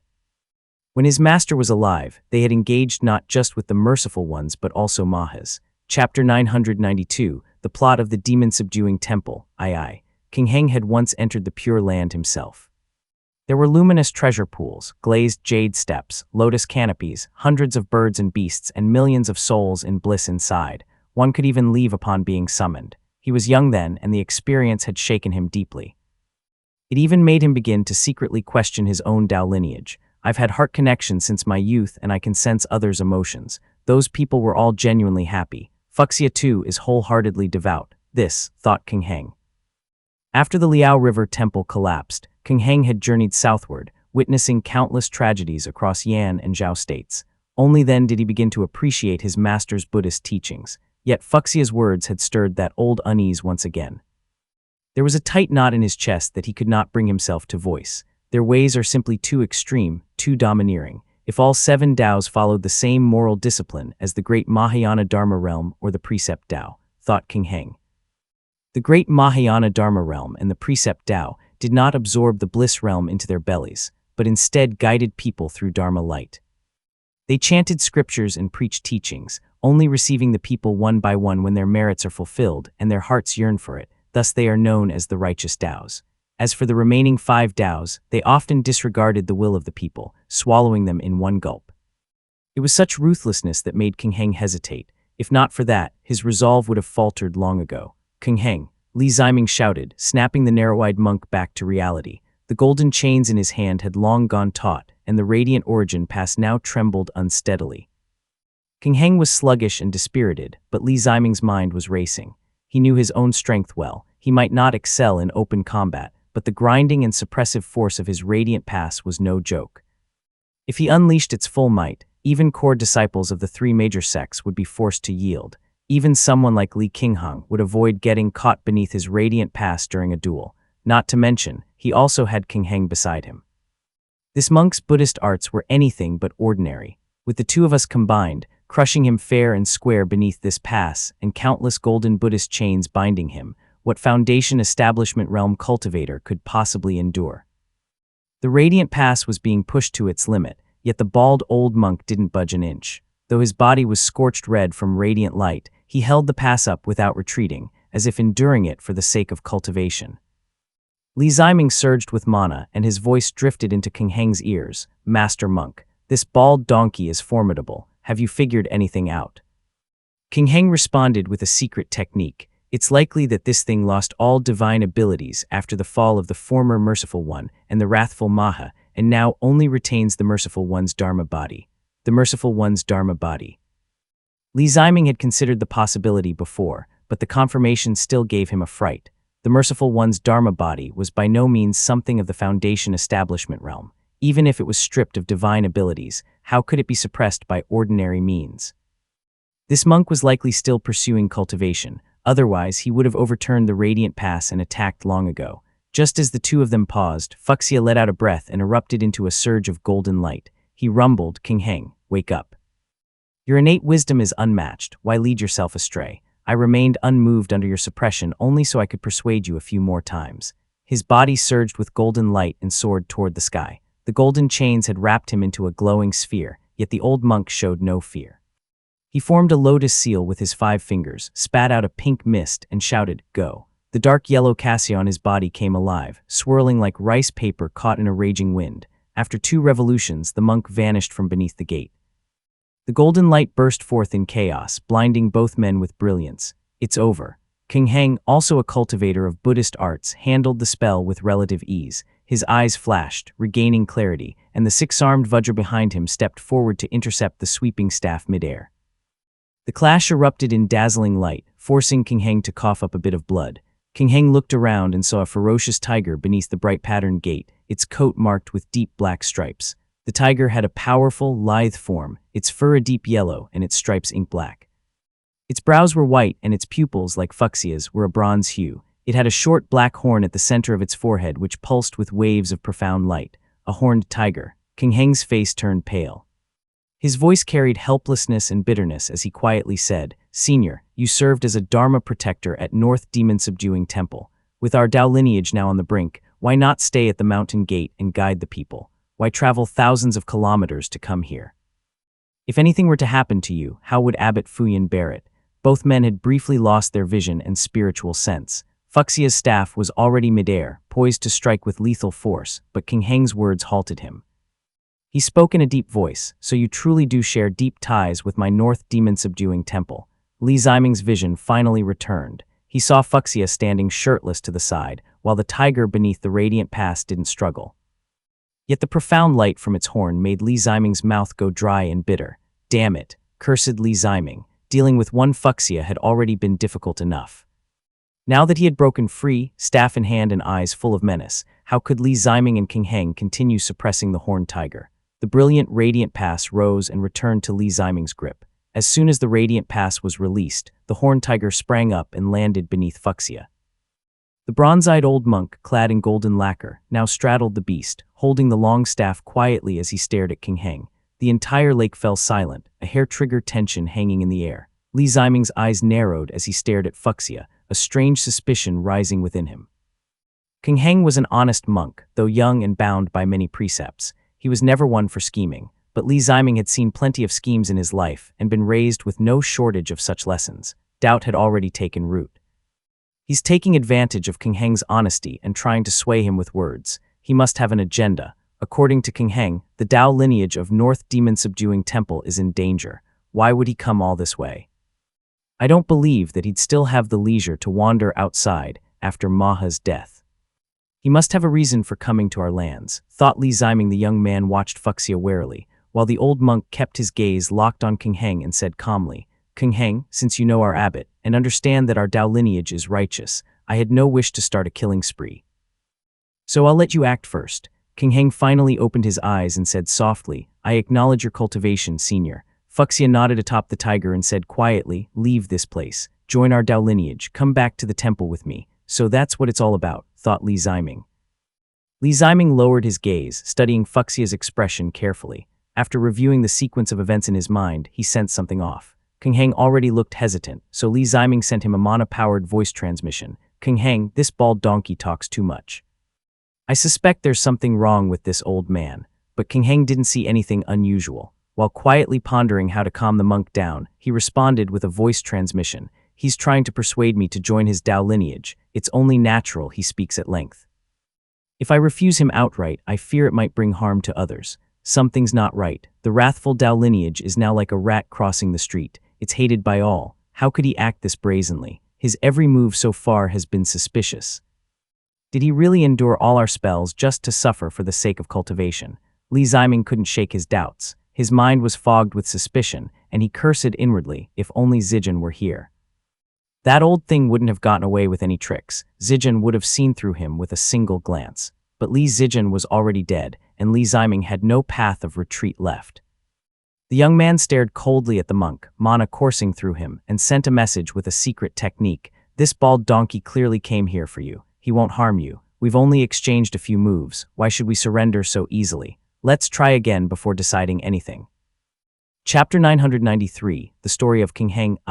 Li Ziming's suspicions didn't come from nowhere. At first, he hadn't realized how formidable Fuxia was, and had suppressed him using the Radiant Origin Path. Now that Fuxia had escaped, and he'd discovered he possessed the Merciful One's Dharma body, the doubts in his heart grew even stronger. My Radiant Origin Pass is powerful for suppression, yes, but it has its weaknesses. If he truly has the Merciful One's Dharma body, wouldn't he have been able to smash my Radiant Pass with a single fist? The Merciful One's Dharma body was not something a mere Foundation Establishment Realm cultivator could compare to. If that punch landed squarely on his immortal foundation, even if Li Ziming didn't die on the spot, he would at least cough up blood, lose 70% of his strength, and be left with no power to fight back. He speaks of me with deep hatred, and my ancestor even slew the one he's been obsessing over, the wrathful subduer of the 4 demon emperors. This is a Dao of fierce demon subduing. How could he possibly harbor goodwill? Even if he refrains from killing due to the deterrence of Jiangnan's Purple Mansion realm cultivators, he could still knock me aside with a punch. Wouldn't that leave him in full control of the situation while I'd be running for my life? That's not how the Merciful One should act. Transmitted Li Ziming. The earlier flurry of spell exchanges had happened in a flash. Few were as quick-thinking as Li Zijun, but now that Li Ziming had caught his breath, he had quickly analyzed the situation, and his suspicions were almost certain. After Li Ziming voiced his concerns, King Heng nodded in agreement and replied, "It's fine, I'll test him again." He pressed his palms together before his chest, chanting without pause. 5-colored radiance surged from his hands, and colorful rain drifted down from the sky once again. Lotus flowers bloomed across the lake, releasing waves of fragrance. "You're still resisting," said Fuxia. He seemed displeased, but secretly he was anything but. He simply turned the tiger back into a garment and draped it over himself, letting the multicolored rain fall upon him, causing waves of five-colored brilliance to ripple across his gold-lacquered skin. Another orthodox binding spell. This man's background truly isn't ordinary, thought Fuxia. The binding spell was powerful, but Fuxia neither dodged nor avoided it. After all, he too hailed from a prestigious sect. Just as King Heng's command voice had little effect on him, King Heng's spell arts were similarly limited in their effect. Besides, he possessed the Merciful One's Dharma body. Seeing that Fuxia allowed the multicolored light to bind him while still gazing directly at him, King Heng's golden chains swirled around him. The six-armed Vajra released its grip, folded all six arms before its chest, cradling King Heng as the five-colored radiance in his hands continued to shine with solemn majesty. The lake shimmered with multicolored light, but Li Ziming didn't spare King Heng a glance. His eyes were fixed on Fuxia. The old monk stood motionless amid the rainbow rain, and as heavenly light gathered in Li Ziming's hand, he thought to himself, "This bald old donkey barely used any spell arts. He's relying entirely on that Dharma body of his." Seeing that Fuxia still hadn't moved, he formed hand seals and shouted, "Heaven-guarding formation of five waters." As soon as the shout rang out, the great formation of Mount Qingdu rumbled to life. Dense gray mist surged from the surface of the lake, blotting out the sky. Countless serpent-like water creatures sprang forth, swift and cunning, each wielding Dharma artifacts formed from lake water. Fearless and ferocious, they charged at the monk. It was none other than Mount Qingdu's heaven-guarding formation of five waters. Though this foundation establishment realm formation was quite intimidating when activated, Fuxia didn't even glance at it and simply raised his brow, thinking tricks no better than mosquito bites. Sure enough, the rolling gray mist did nothing. The water serpents were laid bare under the radiance emanating from his body and were scattered into white vapor by the golden glimmers dancing over his lacquer-like skin before they could get close. This formation was Liu Changdi's proud creation. The morning mist and serpent stream components were specifically designed to target Qi cultivation realm cultivators, and naturally, they were useless against the Merciful One's Dharma body. Li Ziming wasn't discouraged. He watched coldly as the spell in his hands abruptly changed. "Grounded," exclaimed Li Ziming. He pressed two fingers together and a sheet of white light flared beneath their feet. King Heng and Li Ziming were unaffected, but Fuxia paused slightly, his expression darkening as he squinted. "Now," shouted Li Ziming. At almost the same time, the radiant pass rose up, built of gleaming white bricks. Its corner towers glowed, and the heavenly gate's radiant light burst downward from the sky with a thunderous boom. The blinding light forced the nearby cultivators to shut their eyes and raise their sleeves to shield their faces. Master King Heng. That single moment of Fuxia's hesitation was all Li Ziming needed. The instant he saw it, he activated the Radiant Origin Pass with full force. Heavenly light surged from his eyes, and a small banner flew out with a flick of his sleeve. The banner was only palm-sized, and was colored red and yellow with golden patterns. A vividly lifelike red sparrow was painted upon it, surrounded by five overlapping streams of crimson light, beak wide open as if spouting flames. It was a Dharma artifact of the Dongli sect, the Yang Li Red Sparrow banner. This was the artifact's first time displaying its might. 5 streams of palm-sized crimson light flew out from it. They circled the ornate base of the Radiant Origin Pass, flaring up as they simultaneously unleashed 5 different kinds of flame. Heavenly patterns interwoven, Yang Li punishment flames. The 5 types of flame appeared in shades of ochre, pale yellow, canary yellow, bright red, and vermilion. They slammed downward with overwhelming momentum, sending pillars of fire soaring skyward as multicolored fire clouds rapidly formed over the lake. Some clouds were red, some yellow, but each one's glow was dazzling as vital qi gathered in abundance. The heavenly glow in King Heng's hands did not fade as he continued to restrain the man. The 6-armed Vajra behind him extended its arms once more, but did not release the golden chains from before. With a Dharma artifact of the Dongli sect in those raging flames, if my golden chains entered now, they'd likely be scorched and melted over time. King Heng did some quick thinking, and he had all 6 arms pressed down on the radiant pass at once. Boom. As the flames roared, Li Ziming could see Fuxia's expression darken beneath the Radiant Origin Pass. The young man sneered between gritted teeth. As expected, I knew something was off with you. Ever since Fuxia had made his move before Mount Qingdu, he hadn't used a single spell. Even the conjuring of the horned tiger had relied on a Dharma artifact. Though he clearly had the strength to defeat two people with just his fists, he had dragged things out, avoiding movement whenever possible. Though Li Ziming wasn't trained in Buddhist cultivation, he had long pursued the Tao of the Purple Mansion realm. He had a solid foundation in spell arts and had already begun to grow suspicious. The most valuable and unique component of the heaven-guarding formation of 5 waters was precisely the grounded formation. It was constructed using a rare material known as inferior water, obtained by Yang Xiaor. It was a formation of extreme rarity. This grounded formation is valuable because it excels at draining others' mana and disrupting flight techniques. The problem lies in his mana. Piecing together all of Fuxia's prior behavior, Li Ziming realized the trick and said, "This man's cultivation has already fallen to the level of a master monk. Though he still possesses the Merciful One's body, all its miraculous power is gone. He cobbled this together with the teaching of others, yet has nothing of his own. Certainly, even his mana has been severely weakened. How hard must it be to control a body like that without divine abilities? Such beings were not unheard of." Back then, even Li Xuanfeng had to burn through both of his immortal foundations to barely grasp the true command metal of Shenyu metal in order to fight. How could Fuxia possibly fare better? Chapter 994, The Story of King Heng, II. King Heng immediately caught on. I underestimated how much the fall of the wrathful subduer of the 4 demon emperors affected them. And this is a Dharma body Fuxia cultivated himself. He fell from the position of the Merciful One, with deep experience and cultivation. If not for that, he probably wouldn't even be able to move right now. King Heng wasn't foolish, just bound by strict principles. He never judged others rashly. But now that the wool was pulled away, realization struck him like lightning. When he rode that piece of deadwood across the lake earlier, was it really just for ascetic practice? I doubt it. The Merciful One's body is tremendously taxing. He likely feared his mana would run dry if he flew, so he used the wood to conserve as much mana as possible. King Heng, after all, had a pure and kind nature. Even now, he refused to believe Fuxia had deceived him from the start, merely thinking the monk had not only sought asceticism. But even with that charitable assumption, the two of them quickly realized that Fuxia's drawn-out tactics, such as his use of escape spells and the transformation of his robe into a tiger, was likely mostly bluffing. Their hearts eased. Boom. Fuxia arched his back and struggled upward with great effort, letting out a thunderous roar. The radiant pass immediately trembled, but Li Ziming didn't show any mercy.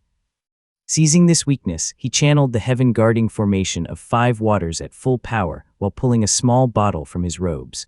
Profound patterned bottle. Heavenly light surged from the profound patterned bottle and merged with the radiant origin pass. If the Guiyang disc wasn't strictly a defensive Dharma artifact, Li Ziming would have hurled that white disc in as well. It's a pity the Chang'eming Profound Insight screen is in Zhao Wei's hands, or I'd have a bit more confidence, thought Li Ziming. The radiant origin pass pressed down like a mountain, gradually stabilizing on top of the monk as the 5 types of searing fire continued to burn. Li Ziming's mana dropped rapidly, while Fuxia could no longer move. He realized that his lack of mana and the difficulty of controlling the Dharma body had been thoroughly exposed. The old monk sighed and shook his head. When it comes to schemes, I'm not 1/10,000th as skilled as you purple gold devil Dao people. I only wanted to keep it hidden, but I'm not one for deception, and you saw right through me.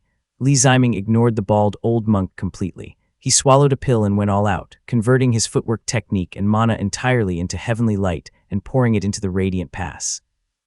Fuxia, under the blazing Li fire, repeated an old trick. Forming a lotus shape with his 5 fingers, he puffed up his cheeks and exhaled a cloud of powdery vapor. But King Heng had been watching him closely and wouldn't let him escape again. He let out several strands of golden light with a sudden shout. They streamed down beneath the radiant origin pass like shooting stars. His hands clenched as he scattered radiant light across the sky and grasped at the air. With 2 crisp clinks, the golden light struck before Fuxia, sweeping the powdery breath away like wind-dispersing clouds. Fuxia's hands remained in a spell seal, expression unchanged, but he no longer chanted. If the wrathful subduer of the 4 demon emperors hadn't perished, he wouldn't even need divine abilities. Even 100 King Hengs wouldn't be enough to withstand a single one of his spells. But now, Fuxia had no choice but to admit he was powerless. With the death of the wrathful subduer, the wrathful Tao had suffered greatly. Small sects and temples were never orthodox to begin with and still had spells they relied on, but major temples like his tied all their powerful spell arts to the Maha, and thus everything had become void. It wasn't that Fuxia couldn't use any spell arts. He could even drive his Dharma body to punch through the Radiant Origin Pass, but his mana was already difficult to circulate. If he cast spells carelessly, he might not even have enough left to return north with King Heng.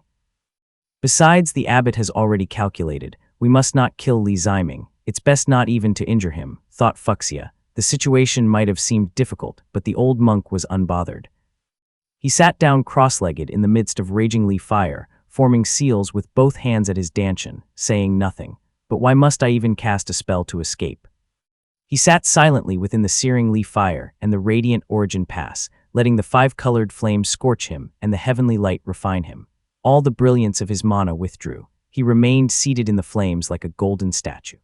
Li Ziming paused for a moment, then suddenly understood. What a cunning, bald old donkey. The two of them had seen through Fuxia's act. They knew he struggled to cast spells and lacked the mana to overturn the Radiant Origin Pass. It was all a bluff, so they confidently chose to suppress him.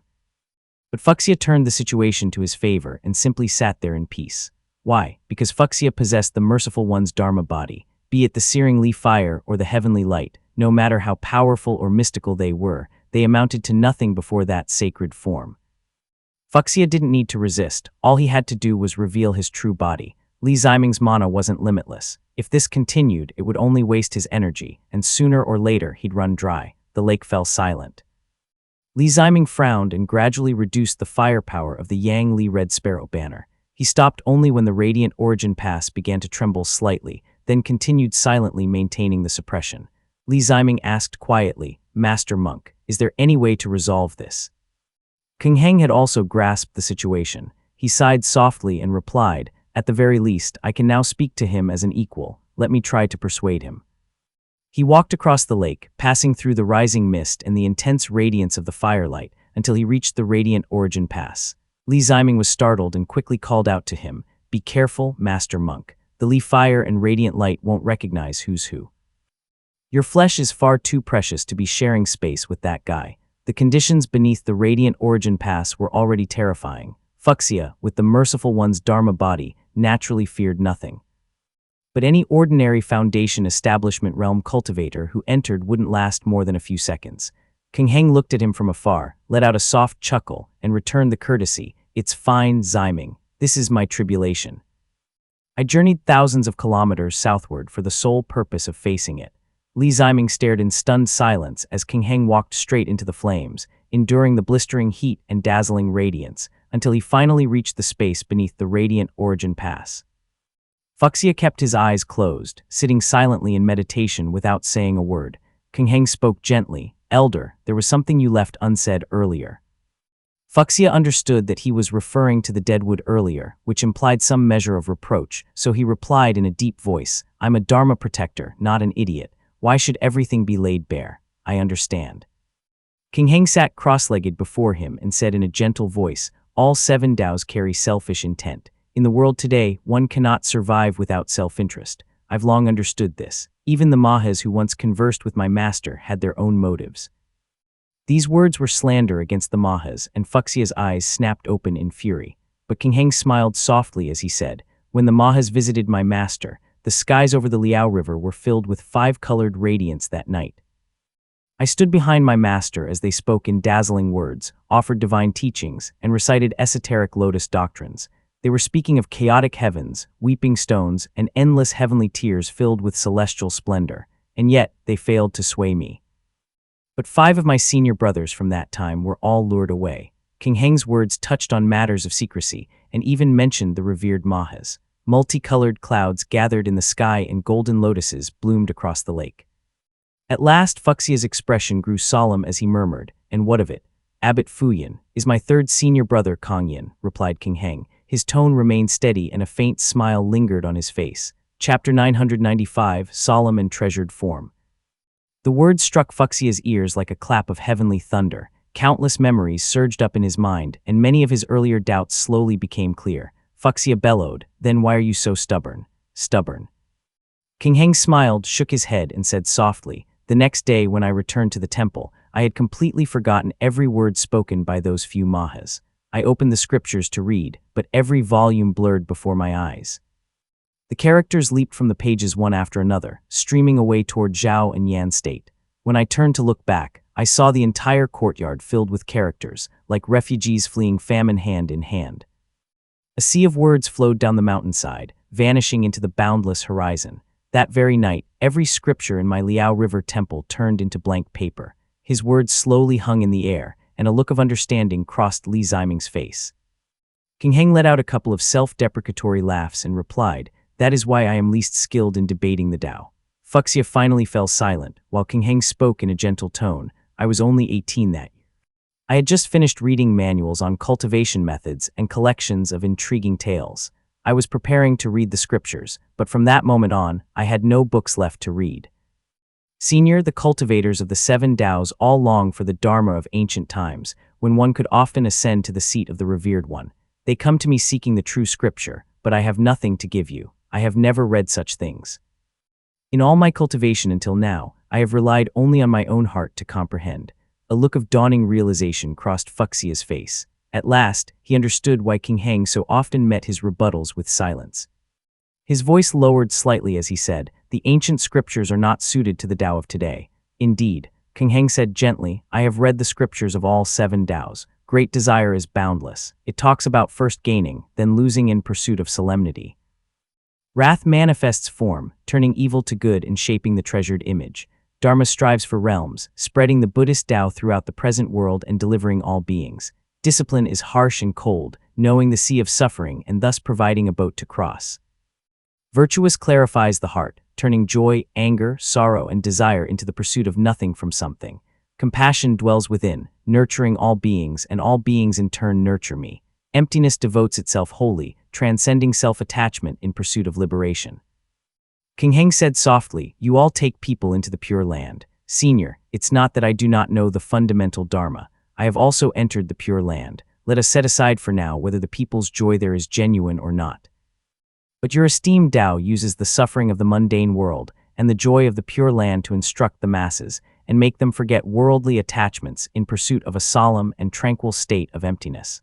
Has that truly been achieved? Has there ever been a great master of divine abilities emerging from the Maha's Pure Land?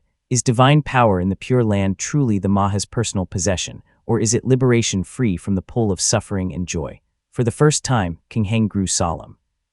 There was no anger on his face and no rebuke. There was only deep thought and concern. His fair face, bathed in the glow of 5-colored light, shone with boundless radiance. He said, "None, Senior, none at all." Fuxia stared at him in disbelief.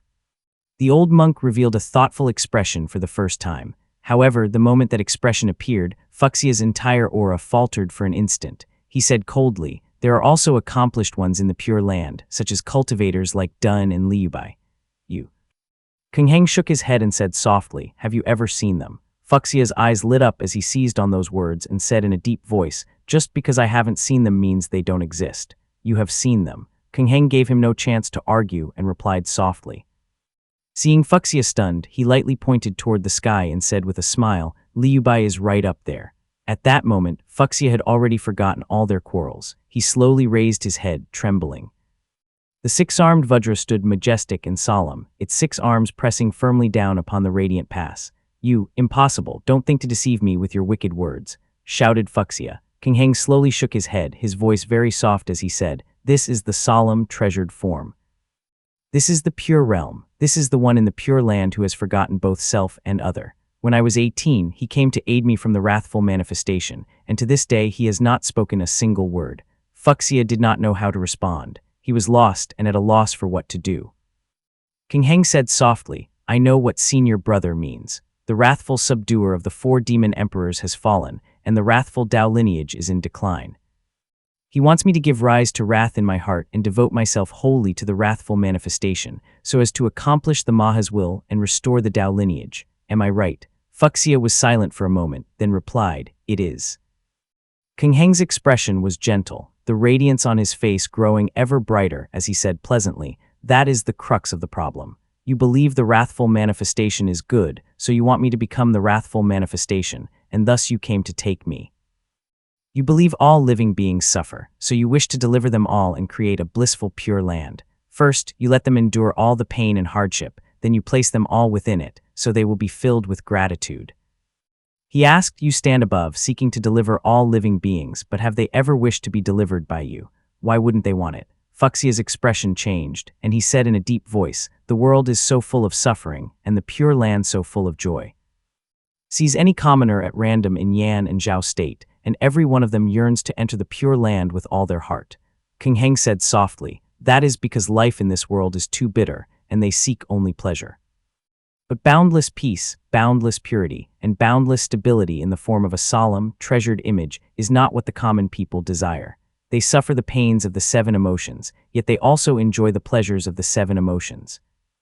Boundless solemn form is nothing more than a boundless image of death. It is only when the suffering grows so great they wish to die, when they would rather have no joy at all, that they are willing to enter the Pure Land. You think everyone wishes to enter the Pure Land, but in truth they are all tormented until they have no choice but to wish for it.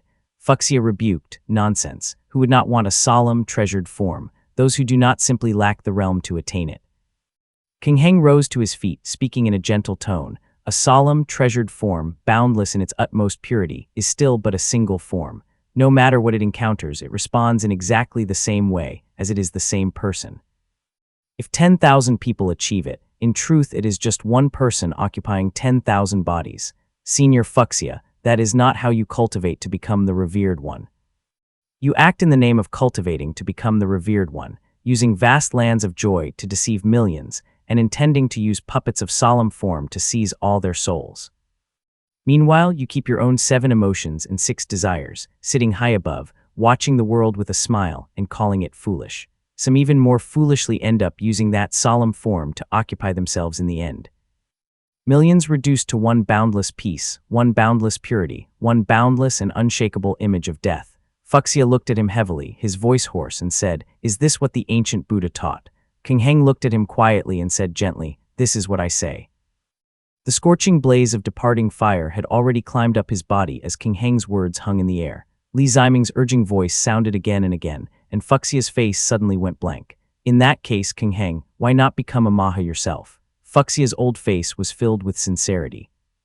Tears rolled down his cheeks as he begged, "If all 7 Daos are wrong, then you, King Heng, could ascend as Maha, teach the world the way to infinite liberation, turn this filthy world on its head, and create the foremost Pure Land. My lord, return to the North Demon-subduing Temple. We are willing to serve at your command." Chapter 996, 3 Treasures I. Golden clouds blazed brilliantly in the sky as Fuxia spoke. Peacock-like clouds swirled, golden pools surged, and colorful rain fell in torrents. A pure land appeared in the northern sky. This pure land was shrouded in clouds and mist. A massive golden gate, beside which lay a colossal sleeping one-horned tiger, black as ink and patterned head to tail, was faintly visible within. Countless golden Dharma protectors stood upon the clouds, stretching to infinity. Tens of millions of human figures lifted their heads, with some bowing and some kowtowing. They gazed upward in eager anticipation. The 6-armed Vajra, Liubai, who had always pressed down on the radiant origin pass without the slightest response, paused for the first time. When the peacock's cry echoed from the northern sky, that forever serene and forever wrathful-eyed head slowly lifted. Its golden lips parted, and a melodious chanting of scripture rang out.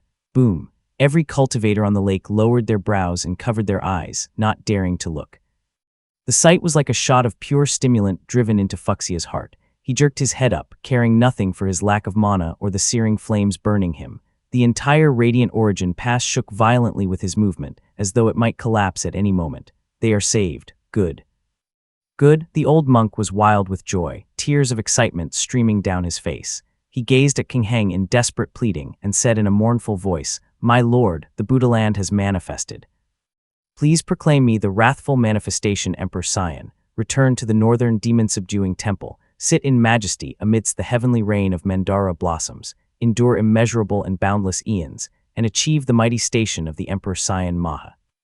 As if in answer to his voice, the moment Fuxia's request left his lips, a rich, resonant tolling of bells came from the northern golden clouds, ringing 9 times in succession.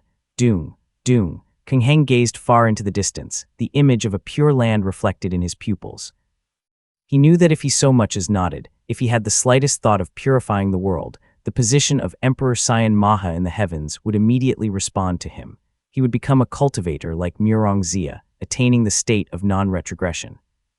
Once non-retrogression was attained, unless someone could break into the Pure Land itself and obliterate even the last trace of his true spirit, he could reincarnate for 100 lifetimes without losing his consciousness, forever enjoying the seat of the Maha. He would no longer need to cultivate in this life. He had already brought his master monk's cultivation to perfection. As an ancient cultivator, King Heng's next step was not to become the Merciful One, but to become Maha. All he had to do was head north, reclaim the Maha seat, and stand among the supreme of this realm, with even the Dharma Master's fruition attainment faintly within reach. Yet he still gazed on in calm silence. King Heng's own Tao lineage had reached its end, and all that remained was the word enlightenment. It had been so many years since an ancient cultivator had produced a Maha. If he missed this opportunity, there would never again be a Tao lineage with even a single Maha, and the Pure Land would personally welcome outsiders instead. Senior, the wrathful manifestation is not my Tao. Fuxia, in the Dharma body of the Merciful One, had his tears turned to glass within the blazing flames, then shattered by heavenly light, casting shifting glimmers across his face as he stared at King Heng in a daze. King Heng quietly looked at Fuxia. The narrow-eyed monk already had white teeth and red lips, but now his face shone with boundless radiance as he spoke. My image is not the image of all beings. I will not establish boundless pure lands, nor set up fearsome visages, nor build incense-filled temples, nor ordain monks to be worshipped. All such things are karmic burdens. No cultivator shall be made to believe in me, and no commoner to bow to me. My Tao is to seek liberation, not to bring people into the Pure Land. Fuxia looked as if he had been struck by lightning, his spirit deflating like a punctured bellows. As his will slackened, the radiance of the Merciful One's Dharma body dimmed further. His back bent in an instant, as he was pressed down even more firmly. The old monk remained still, as he craned his neck to look up at the sky. Blazing flames swirled around his body as he muttered scriptures under his breath, watching the golden heavenly glow fade bit by bit. The giant tiger sank into the clouds, along with his hopes. The glare in Fuxia's wide eyes vanished, replaced by a look of dejected sorrow. In a low voice he said, I used sharp words and aggressive pressure all along, constantly suppressing and rebuking you, condemning you with extreme and rigid doctrines. Yet I could not make you feel even the slightest anger. Had there been the smallest resentment in your heart, the title of wrathful manifestation Emperor Sion would have fallen upon you. So I pressed you with my authority, threatening you and intimidating you with the radiance of the Merciful One's Dharma body. If you had felt even a trace of fear, without needing to nod, without needing to follow me, the Emperor Sion's title would have fallen upon you. Since you neither grew angry nor afraid, I then wept in grief, hoping to move you with sorrow, to beg you to spread your teachings across the world and sit beneath heavenly rain and Mandara blossoms to enlighten all Buddhists. If you had harbored even the smallest thought toward it, the Emperor Sion's title would have fallen upon you.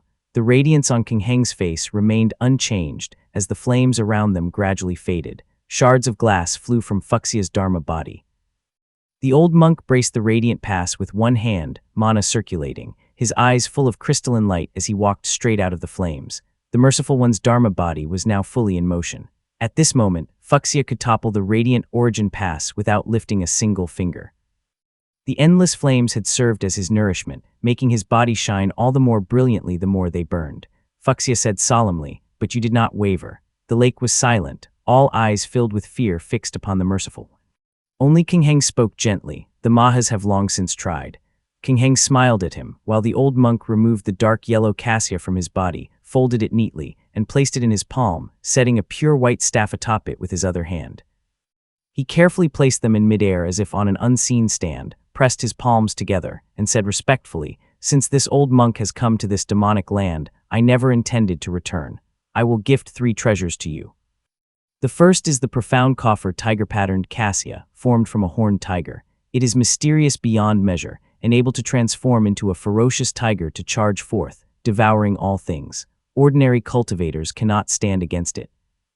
The second is the exquisite white true jade demon-subduing staff, a treasured artifact that has subdued countless demons and devils. Its dark baleful aura soars to the heavens. A single strike can split mountains and sever rivers. The evildoers it has slain dare not seek redress. King Heng frowned, the 5-colored radiance on his face flowing endlessly as he said softly, these belong to the northern demon-subduing Tao lineage. I cannot take them. The old monk was stubborn beyond reason, ignoring King Heng's words entirely. Pressing his palms together against his chest, his bare upper body shimmering with radiance, he first bowed deeply toward the north. Eyes closed, he spoke firmly. The third is the North Demon-subduing Temple's Dharma protector Sarira.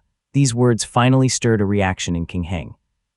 He stepped forward, opening his mouth to dissuade him, but no matter how fast he moved, he could not outpace the Merciful One. The moment Fuxia's voice rang out, a glassy radiance spanning heaven and earth burst forth, shooting straight into the sky. The lake's surface blossomed with countless lotuses, while pink petals, mixed with shards of many-colored glass, rained down in a flood. In a flash, all that remained was brilliance and a boundless glow. King Heng was instantly submerged in the countless rays of light.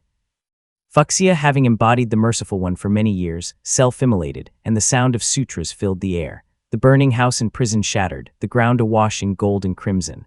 Om, Om, Om, but the pure land that should have appeared to receive him was long gone. All the brilliance and color gathered and condensed into a single glassy relic. No matter how dazzling the iridescence, no matter how sky-piercing the light, it lasted only an instant. Before it could fully bloom, it was drawn in like a great whale drinking water, disappearing into the relic without leaving the slightest trace. The colors of heaven and earth withdrew, leaving only a single relic floating before King Heng. Chapter 997, Three Treasures II. The lake grew even more silent. The fingertip-sized relic hovered in midair. It was translucent and pure white. Rings of rainbow light swirled around it, forming shifting illusions, while the lotuses on either side released wafts of fragrance. King Heng gazed quietly at the relic before him, then gently took it into his palm and put it away. The blackened red glow of sunset draped over him, and the lake's light dimmed to an uncanny darkness. Fuxia's death was like that of the 12 master monks shot dead by Li Xuanfeng on the Great River. Aside from the relic, it left only a brief rain of glass petals and the blooming of a few lotuses. The pure land willing to appear for King Heng gave no sign at Fuxia's passing. There was not a flash of golden light and not a toll of a bell. Only the hazy red sunset lingered on the horizon. It was only when Li Ziming arrived in a beam of light that a sliver of daylight touched King Heng's body. The narrow-eyed monk seemed to awaken from a dream as the five-colored radiance on his face faded away. He returned to his earlier gentle, courteous demeanor, his expression tinged with shadow as he said softly, "I've troubled you, Ziming. Think nothing of it," replied Li Ziming. The radiant origin pass gathered heavenly light, obscuring the view of the surrounding cultivators. Only Li Ziming, standing nearby, could see clearly. His expression was complicated and his heart full of feeling as he asked quietly, "Master Monk, are you well now? It is nothing serious." King Heng answered earnestly, cradling the cassia and staff in his hands, "Only, the bond between myself and your esteemed family has now come to an end." Li Ziming had long expected this. He closed his eyes and bit down hard, while King Heng bowed to him and said guiltily, "When Zijin met with misfortune, I should have left, but I felt guilt in my heart and wished to guard you a little longer. I never thought I would nearly bring disaster to your esteemed family. This is truly my fault. Now I must roam the world and verify my Tao. Senior King Heng." Li Ziming had yet to speak further when all his words were stifled by King Heng's smile. He said softly, "Master Monk, please see my grandfather before you go. It won't be too late to leave after that. You've been in my household for so many years, and the elders respect you greatly. Zhao Wei is still outside. It would be a shame if you couldn't see him once more." King Heng gave a small nod. Li Ziming's rambling tone was faintly reminiscent of Li Xuanxuan's, and it made the monk's vision blur. As he descended toward Mount Qingdu, he turned back to glance northward, toward where Fuxia had bowed before his death. The relic in his hand grew hotter still. The splendid golden clouds had long since vanished, and the flying peacocks were gone without a trace. All the things the old monk had valued more than life, such as the golden pools, faithful devotees, had all vanished like a passing wind. The lake lay in gloom, shards of glass scattered across its waters, leaving only the dim sky and a half-dead sun sinking into the clouds. Eastern Sea. The night was deep, and a palace of pitch-black profound stone stood atop the sea reefs. The palace itself was small, its dark walls indistinguishable from the rocks as it faced true north. Waves splashed, washing over the steps before the palace and dancing around a pair of fine, azure-blue boots. Their wearer had unbound crimson hair, a suit of golden clothes gleaming like scales, and green eyes that stared into the distance. Behind the man stood a youth, his attire neat and proper, standing slightly to the side. The man in gold spoke in a low voice, "Heian, that is the wrathful subduer of the 4 demon emperors." Dongfeng Heian raised his brows, his eyes likewise turning toward the distant north, where peacocks danced at the horizon, golden pools surged, and a pure land emerged in the skies. Bowing slightly, he replied, "My lord, Buddhist cultivators gather followers to attain the Tao. The seat of Maha is an evolution of the Dharma Master's fruition attainment, and no immortal could be deceived about it." Now that the Maha seat has responded, ready to manifest the wrathful manifestation Emperor Sion into the world, no matter how many abilities Wrathful might possess, even feigning death could not accomplish this. He must surely be dead. If Li Zijai were here, he would instantly recognize the man in gold as the Mu Sea Dragon King from years past. He was Dongfang Changmu, son of the Dragon Monarch, a being of immeasurable status. The Purple Mansion Realm Demon Dragon listened and nodded. Dongfeng Heian then said, "Back then, Jingjin was caught by the Golden Bridge Lock and slain by true monarch Shang Yuan. His chance of survival was already slim. Whether the wrathful subduer of the 4 demon emperors lived or died was incidental. The 6 manifestations merely wanted to test how the Dharma Master behind the wrathful Tao lineage was faring. From the way things stood, with meat served right to his mouth yet left untouched, and even allowing that ancient Buddhist to slip away, it was clear the Dharma Master's condition was far from ideal. Not necessarily. Dongfeng Changmu said softly. Neither Luo Zia nor the underworld made a move, and Jiangnan showed little interest. They likely already knew the Dharma Master would not respond. The truth is, the higher that ancient cultivator's cultivation rose, the more certain people wanted him gone from Jiangnan. The one of the wrathful manifestations saw an opportunity, buzzing in like a fly scenting blood, and made yet another futile attempt to rouse the Dharma Master and persuade him to take the Maha seat. Dongfeng Heian bent slightly, adopting an admiring posture, and said softly, "My lord speaks truly." Dongfeng Changmu said softly, "After all, the times have changed. Buddhist cultivators hold their own place in today's world, and the rest of the cultivation world is already wary of them. How could they casually allow an ancient Buddhist to cultivate in Jiangnan? If he were to suddenly attain enlightenment overnight, manifesting a Buddha land to blanket all of Jiangbei, wouldn't that mean another war?" Dongfeng Changmu chuckled and said quietly, "Years ago, the immortal Tao grew complacent, allowing Buddhist cultivators to seek the Tao in every sect. In the end, the Hua essence fruition was secretly attained by Suxikong, leaving the 12 essences short by 1, and causing several immortals' faces to change. It was a lesson learned the hard way." "Indeed," Dongfeng Heian replied respectfully. Dongfeng Changmu asked slowly, "How did the Fox tribe respond?" Dongfeng Heian cupped his hands and answered, "Mount Dali has sent a fox of the Serene Heart, who has already made contact with His Highness Dingjiao. There is no problem. Oh, the White Dragon succession." A faintly amused smile crossed Dongfeng Changmu's face. He took a step toward the pitch-black Great Hall, as faint thunder rumbled in the clouds. The Purple Mansion Realm Great Demonic Beast shook his head lightly as he said, "As expected, after all, Zaipai gave the item to the Dragon King of Bei Sea." Dongfeng Changmu waited a moment before a streak of flowing light broke through the sky, taking shape in midair as a narrow-eyed woman. She swept her gaze over them and said in a deep voice, "Changmu, it's time to move." Dongfeng Changmu laughed heartily and gave a casual wave. The great void split open before them with a thunderous sound, revealing a vast expanse of purple stretching from heaven to earth, shrouding the endless void. The great void pulsed with countless bolts of lightning, as though about to merge into a sea. As he summoned his divine abilities to ward off the thunderbolts, Dongfeng Changmu looked down at a distant pale purple grotto heaven. Dongfeng Changmu asked, "Is everyone gathered?" "Naturally." The dragon woman nodded and said, "We don't go about things with the roundabout schemes of the human race. There's no need for divine abilities to lure them in, and no elaborate grand designs. No matter what lightning arts those cultivators practice, we'll just send a few Purple Mansion Realm Demon Kings to catch them." She added casually, "In less than 15 minutes, we had them all rounded up and tossed straight into the grotto heaven." Chapter 998, Departure I. King Heng rode the wind back to Mount Qingdu. By now, night had completely fallen. Li Xuanxuan was already waiting in the grand hall. The old man was still shaken and unable to recover from the terrifying scene just moments ago.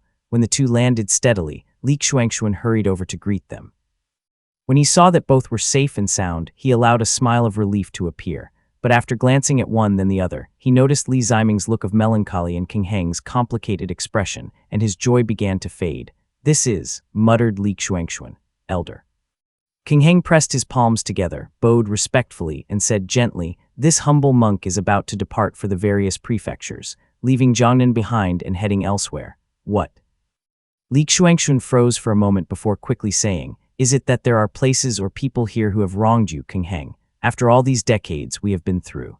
The old man thought for a moment, then quickly added, that Fuxia monk's rambling was most certainly aimed at my family. You need not take it to heart, King Heng. As Li Xuanxuan spoke, King Heng simply pressed his palms together in a bow and said gently, Elder, you bear the visage of one blessed with fortune.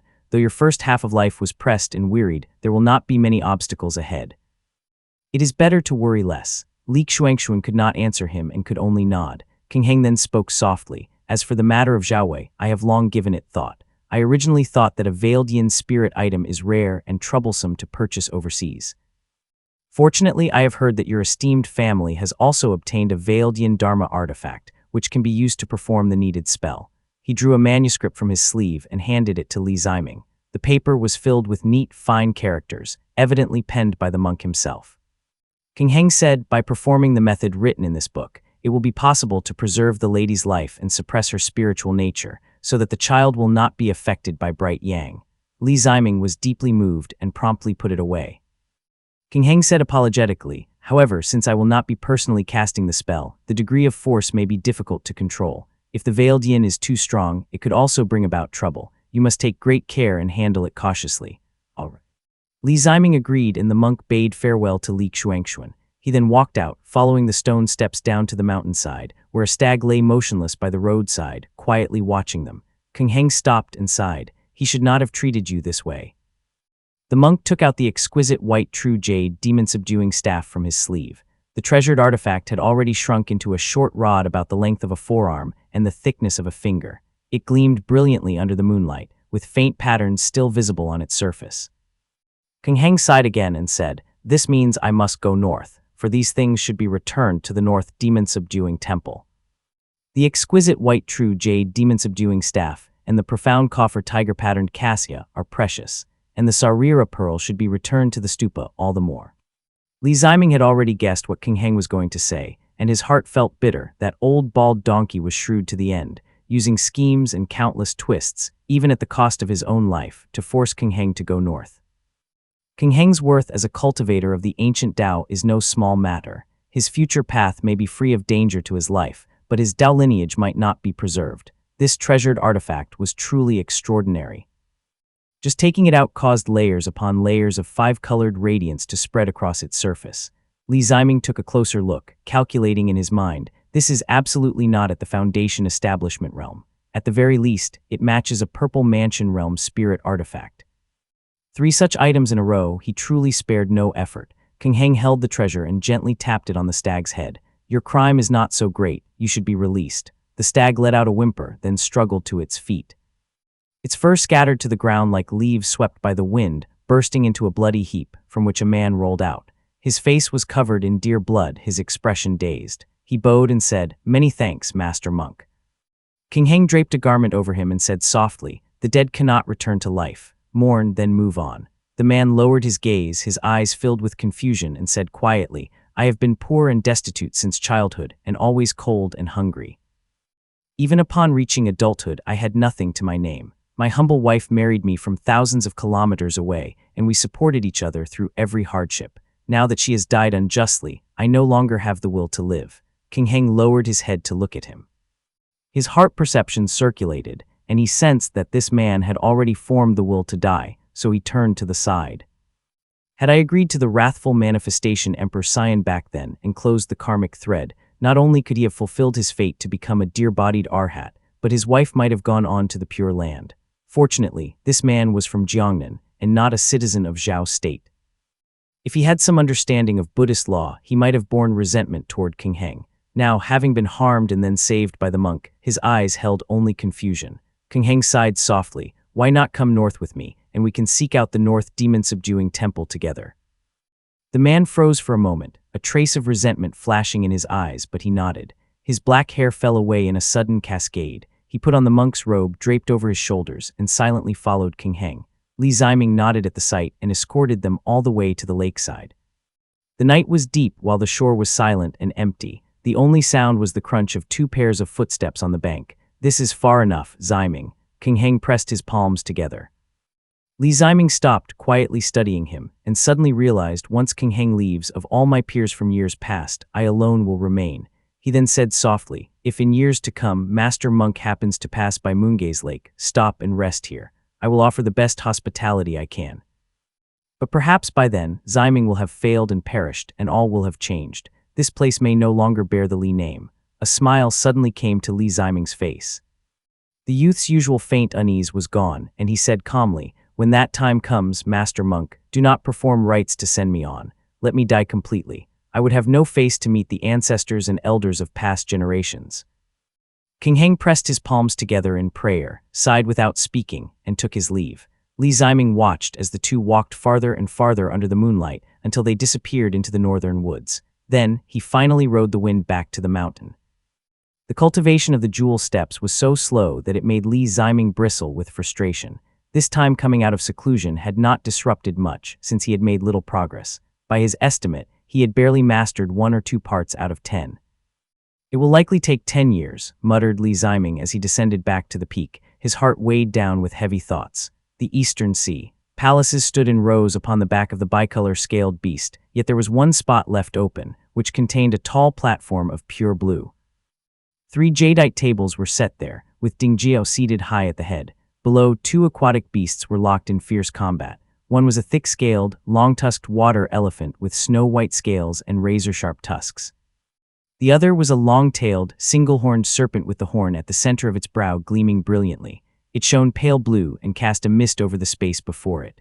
The thick-scaled, long-tusked water elephant rolled and thrashed as blood gushed from its eyes like a spring. Blood streamed down its scales and turned into rolling pearls upon the ground. Minghuang, Dingjie's clear and commanding voice drew Li Xiaowei's gaze back.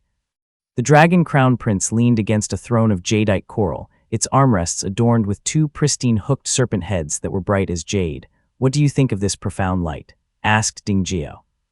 Li Xiaowei set down the jade cup in his hand, nodding as he said, "This ever-flowing, converging water, profound light may be a 4th-grade item, but while it excels in transformation, it lacks killing power. Its many variations can dazzle an opponent, but it cannot truly harm them. In single combat, it would still fear foes skilled in defense." Dingjie nodded at these words. Below, the 2 exotic beasts fought to the death, while the crown prince watched with pale blue eyes, sipping his wine idly as if his thoughts lay elsewhere. Chapter 999, Departure II. Li Xiaowei had been in the palace for quite some time. The bicolor scaled beast had galloped across the waves, touring the scarlet pristine sea for a week. Growing weary of music and dance, Dingjie had ordered the aquatic beasts to the stage for combat. Li Xiaowei listened as a lesser demon beside him gave an introduction. One of the beasts was a treasure-scaled fairy beast, and the other a jade-necked flood dragon. Neither was a common demonic creature. Either one alone could dominate and wreak havoc over an entire stretch of waters. His family's wuxia would not even have the chance to enter the stage in the Eastern Sea. At the very least, it would take a white-scaled hooked serpent like Lingulaniang's or the converging water sea's whole pill water ape to earn that honor. But before the Dragon Clan, they are nothing more than playthings, thought Li Xiaowei. Li Xiaowei glanced at the scene. The treasure-scaled fairy beast began to counterattack as the converging water profound light gradually weakened. It was rare for him to witness such demonic creatures fight, and though he looked intrigued, he thought, "I wonder how matters at the lake have turned out. I've been kept here for so long." Everything in the Southern Sea had already been settled, and he could have left long ago, yet Dingjie and White Banyan had pulled him along on a tour of the sea. There had been nothing worth speaking of along the way. It was merely an excuse to delay his return. Though Li Xiaowei felt uneasy, it was ultimately something beyond his control, so he calmed himself. As he was thinking, he noticed a demon hastily approaching along the palace corridor. This one was clad in silver armor, with a golden face and silver teeth, and 2 pairs of short halberds strapped to its back. The demon was clearly no ordinary being. The demonic creature walked straight to Dingjie's high seat and seemed to use a secret technique to transmit some words. Dingjie's hand holding the jade cup froze in midair, though no change appeared on his face. Shortly after, the demon general bowed and departed. Dingjie resumed his usual demeanor. Opposite him, White Banyan, clearly tired, listened for a moment more before finally rising with a smile and said, "This conversation has been most pleasant, but I cannot be away from my peak for too long, so I shall not trouble your highness further." Dingjie rose with a few polite words and escorted them out of the hall and through the corridor. The 2 demonic beasts were still locked in their life-and-death struggle, blood spraying through the air and transforming into pearls that rolled to Dingjie's feet. yet no one spared them a glance. Dingjiao saw them off, then returned alone to the platform, his smile fading away. It was clear that the news brought by the white-armored demon general was not good, yet Dingjiao, with his deep self-control, had remained calm and amiable before his guests. However, his expression darkened the moment they departed. The crown prince's white horns glimmered faintly as he silently leaned against the turquoise railing, gazing down from above at the two high-ranking demon generals battling fiercely below. Dingjiao gave no command even though the honored guests had left, and so the two demonic creatures did not dare to slack in the slightest. Their scales shattered, their horn bones splintered, and the ground was littered with dripping blood and rolling pearls. Dingjiao remained silent, his pale blue eyes narrowed. The hall was filled with a suffocating pressure, and it was clear to any with eyes that the white dragon crown prince was in a foul mood. The guards to either side began to tremble, not daring to lift their heads. After 15 minutes, the black-armored demon general with jutting jaws could no longer bear it. He knelt in trepidation and said respectfully, "Your Highness, the dragon monarch's birthday has just passed. It may not be proper for noble-blooded beasts to die in the arena." The jut-jawed, black-armored demon general was named Ran Wu. He had served by Dingjiao's side for many years and was no ordinary subordinate. Though Dingjiao was clearly angry, Ran Wu was the only one in the hall who dared to speak at this moment. Dingjiao did not reply. He turned and strode into the hall with a cold expression, the great doors slamming shut behind him. The demon general looked as if he had been granted amnesty. Still pale with fear, he said nothing and only waved his hand urgently. The two demonic creatures below immediately ceased fighting, kowtowing several times toward the great hall before scrambling away in haste. Outside the hall, the air was one of jubilance. Inside, however, it was empty, silent, and heavy. The lamplight was dim and ghostly. Dingjiao strode up to the high seat, then suddenly swept his sleeve, sending a cluster of jade flasks and cups crashing to the ground in a cascade of sharp, ringing sounds. Dingjiao's face suddenly lengthened as he bared white, razor-sharp fangs. Snowy dragon whiskers sprouted from either side of his neck, and the color in his eyes deepened all at once. The tables in the hall rattled and clinked from the sheer force of his presence. "Mount, Luo, Xia." He ground his teeth, his voice like thunder. Yet it remained trapped within the hall, making everything within shudder and quake. The two emerged from the sea's surface to find the bicolor scaled beast already resting in the shallows. White Banyan's earlier farewell had clearly not been without reason. He took out his twin-wheeled chariot, let out an ayo, collapsed onto it, and said with a sigh, "I'm exhausted." All of White Banyan's composure and elegance vanished into thin air, replaced by his usual lazy demeanor. He dangled both feet outside the chariot and swayed them idly. He was even unwilling to activate his Dharma artifact, and kept sighing and grumbling. After so long beneath the sea, Li Xiaowei's spirits lifted considerably when he once again breathed in the fresh scent of the sea breeze. Since White Banyan had gone on strike, Li Xiaowei had no choice but to steer the Dharma artifact himself. They were heading westward all the way back. White Banyan lay sprawled for a while, only gradually perking up when they reached the shores of Lake Xi'an. He called out to Li Xiaowei to be careful and slow down, while laughing as he said, "Life for the Dragon Clan is just that dull. They can't wander freely into human territory. No matter how much the sea's demonic creatures stir up trouble, none of it is as colorful as human amusements. That arena fighting, humans were already tired of it back in the Zhou dynasty. It bores me to death." Li Xiaowei acknowledged with a rumble, offered a few words of praise for Dingjiao, then asked softly, "I imagine much has happened at my lake. Senior, do you have any news?" Li Xiaowei had been anxious for home and hurried back at full speed, but White Banyan had persuaded him to take his time, which likely meant there was no serious trouble at the lake. Now that he had a chance, he questioned the fox. White Banyan paused, then smiled and said, "It was nothing much, just a wrathful, merciful one seizing the chance to come over and drive away your monk. If you had still been at the lake, many cultivators would have gladly used the opportunity to see through your depths." The fox made no effort to conceal the truth. Lifting his gaze to the distant sea, he spoke evenly, "You must understand, Bright Yang is not merely about a Buddhist cultivator trampling an immortal mansion dynasty. There was also a Bright Yang Buddhist cultivator who became the undefeated king of brightness. If that monk had truly chosen the Tao of wrathful manifestation, with destiny leading the way, and you happened to be at the lake, then there's a very high chance that history would have repeated itself. You, the White Kiln, would be pulled into the Pure Land to serve as the undefeated king of brightness, and you'll be taken away to the north." Oh, an image of King Heng flashed through Li Xiaowei's mind. White Banyan shook his head with a laugh. Even Mahas couldn't persuade him, let alone the merciful one. I told you before, it's just a minor nuisance. First, there's no need to meddle blindly, and second, it's also a precaution.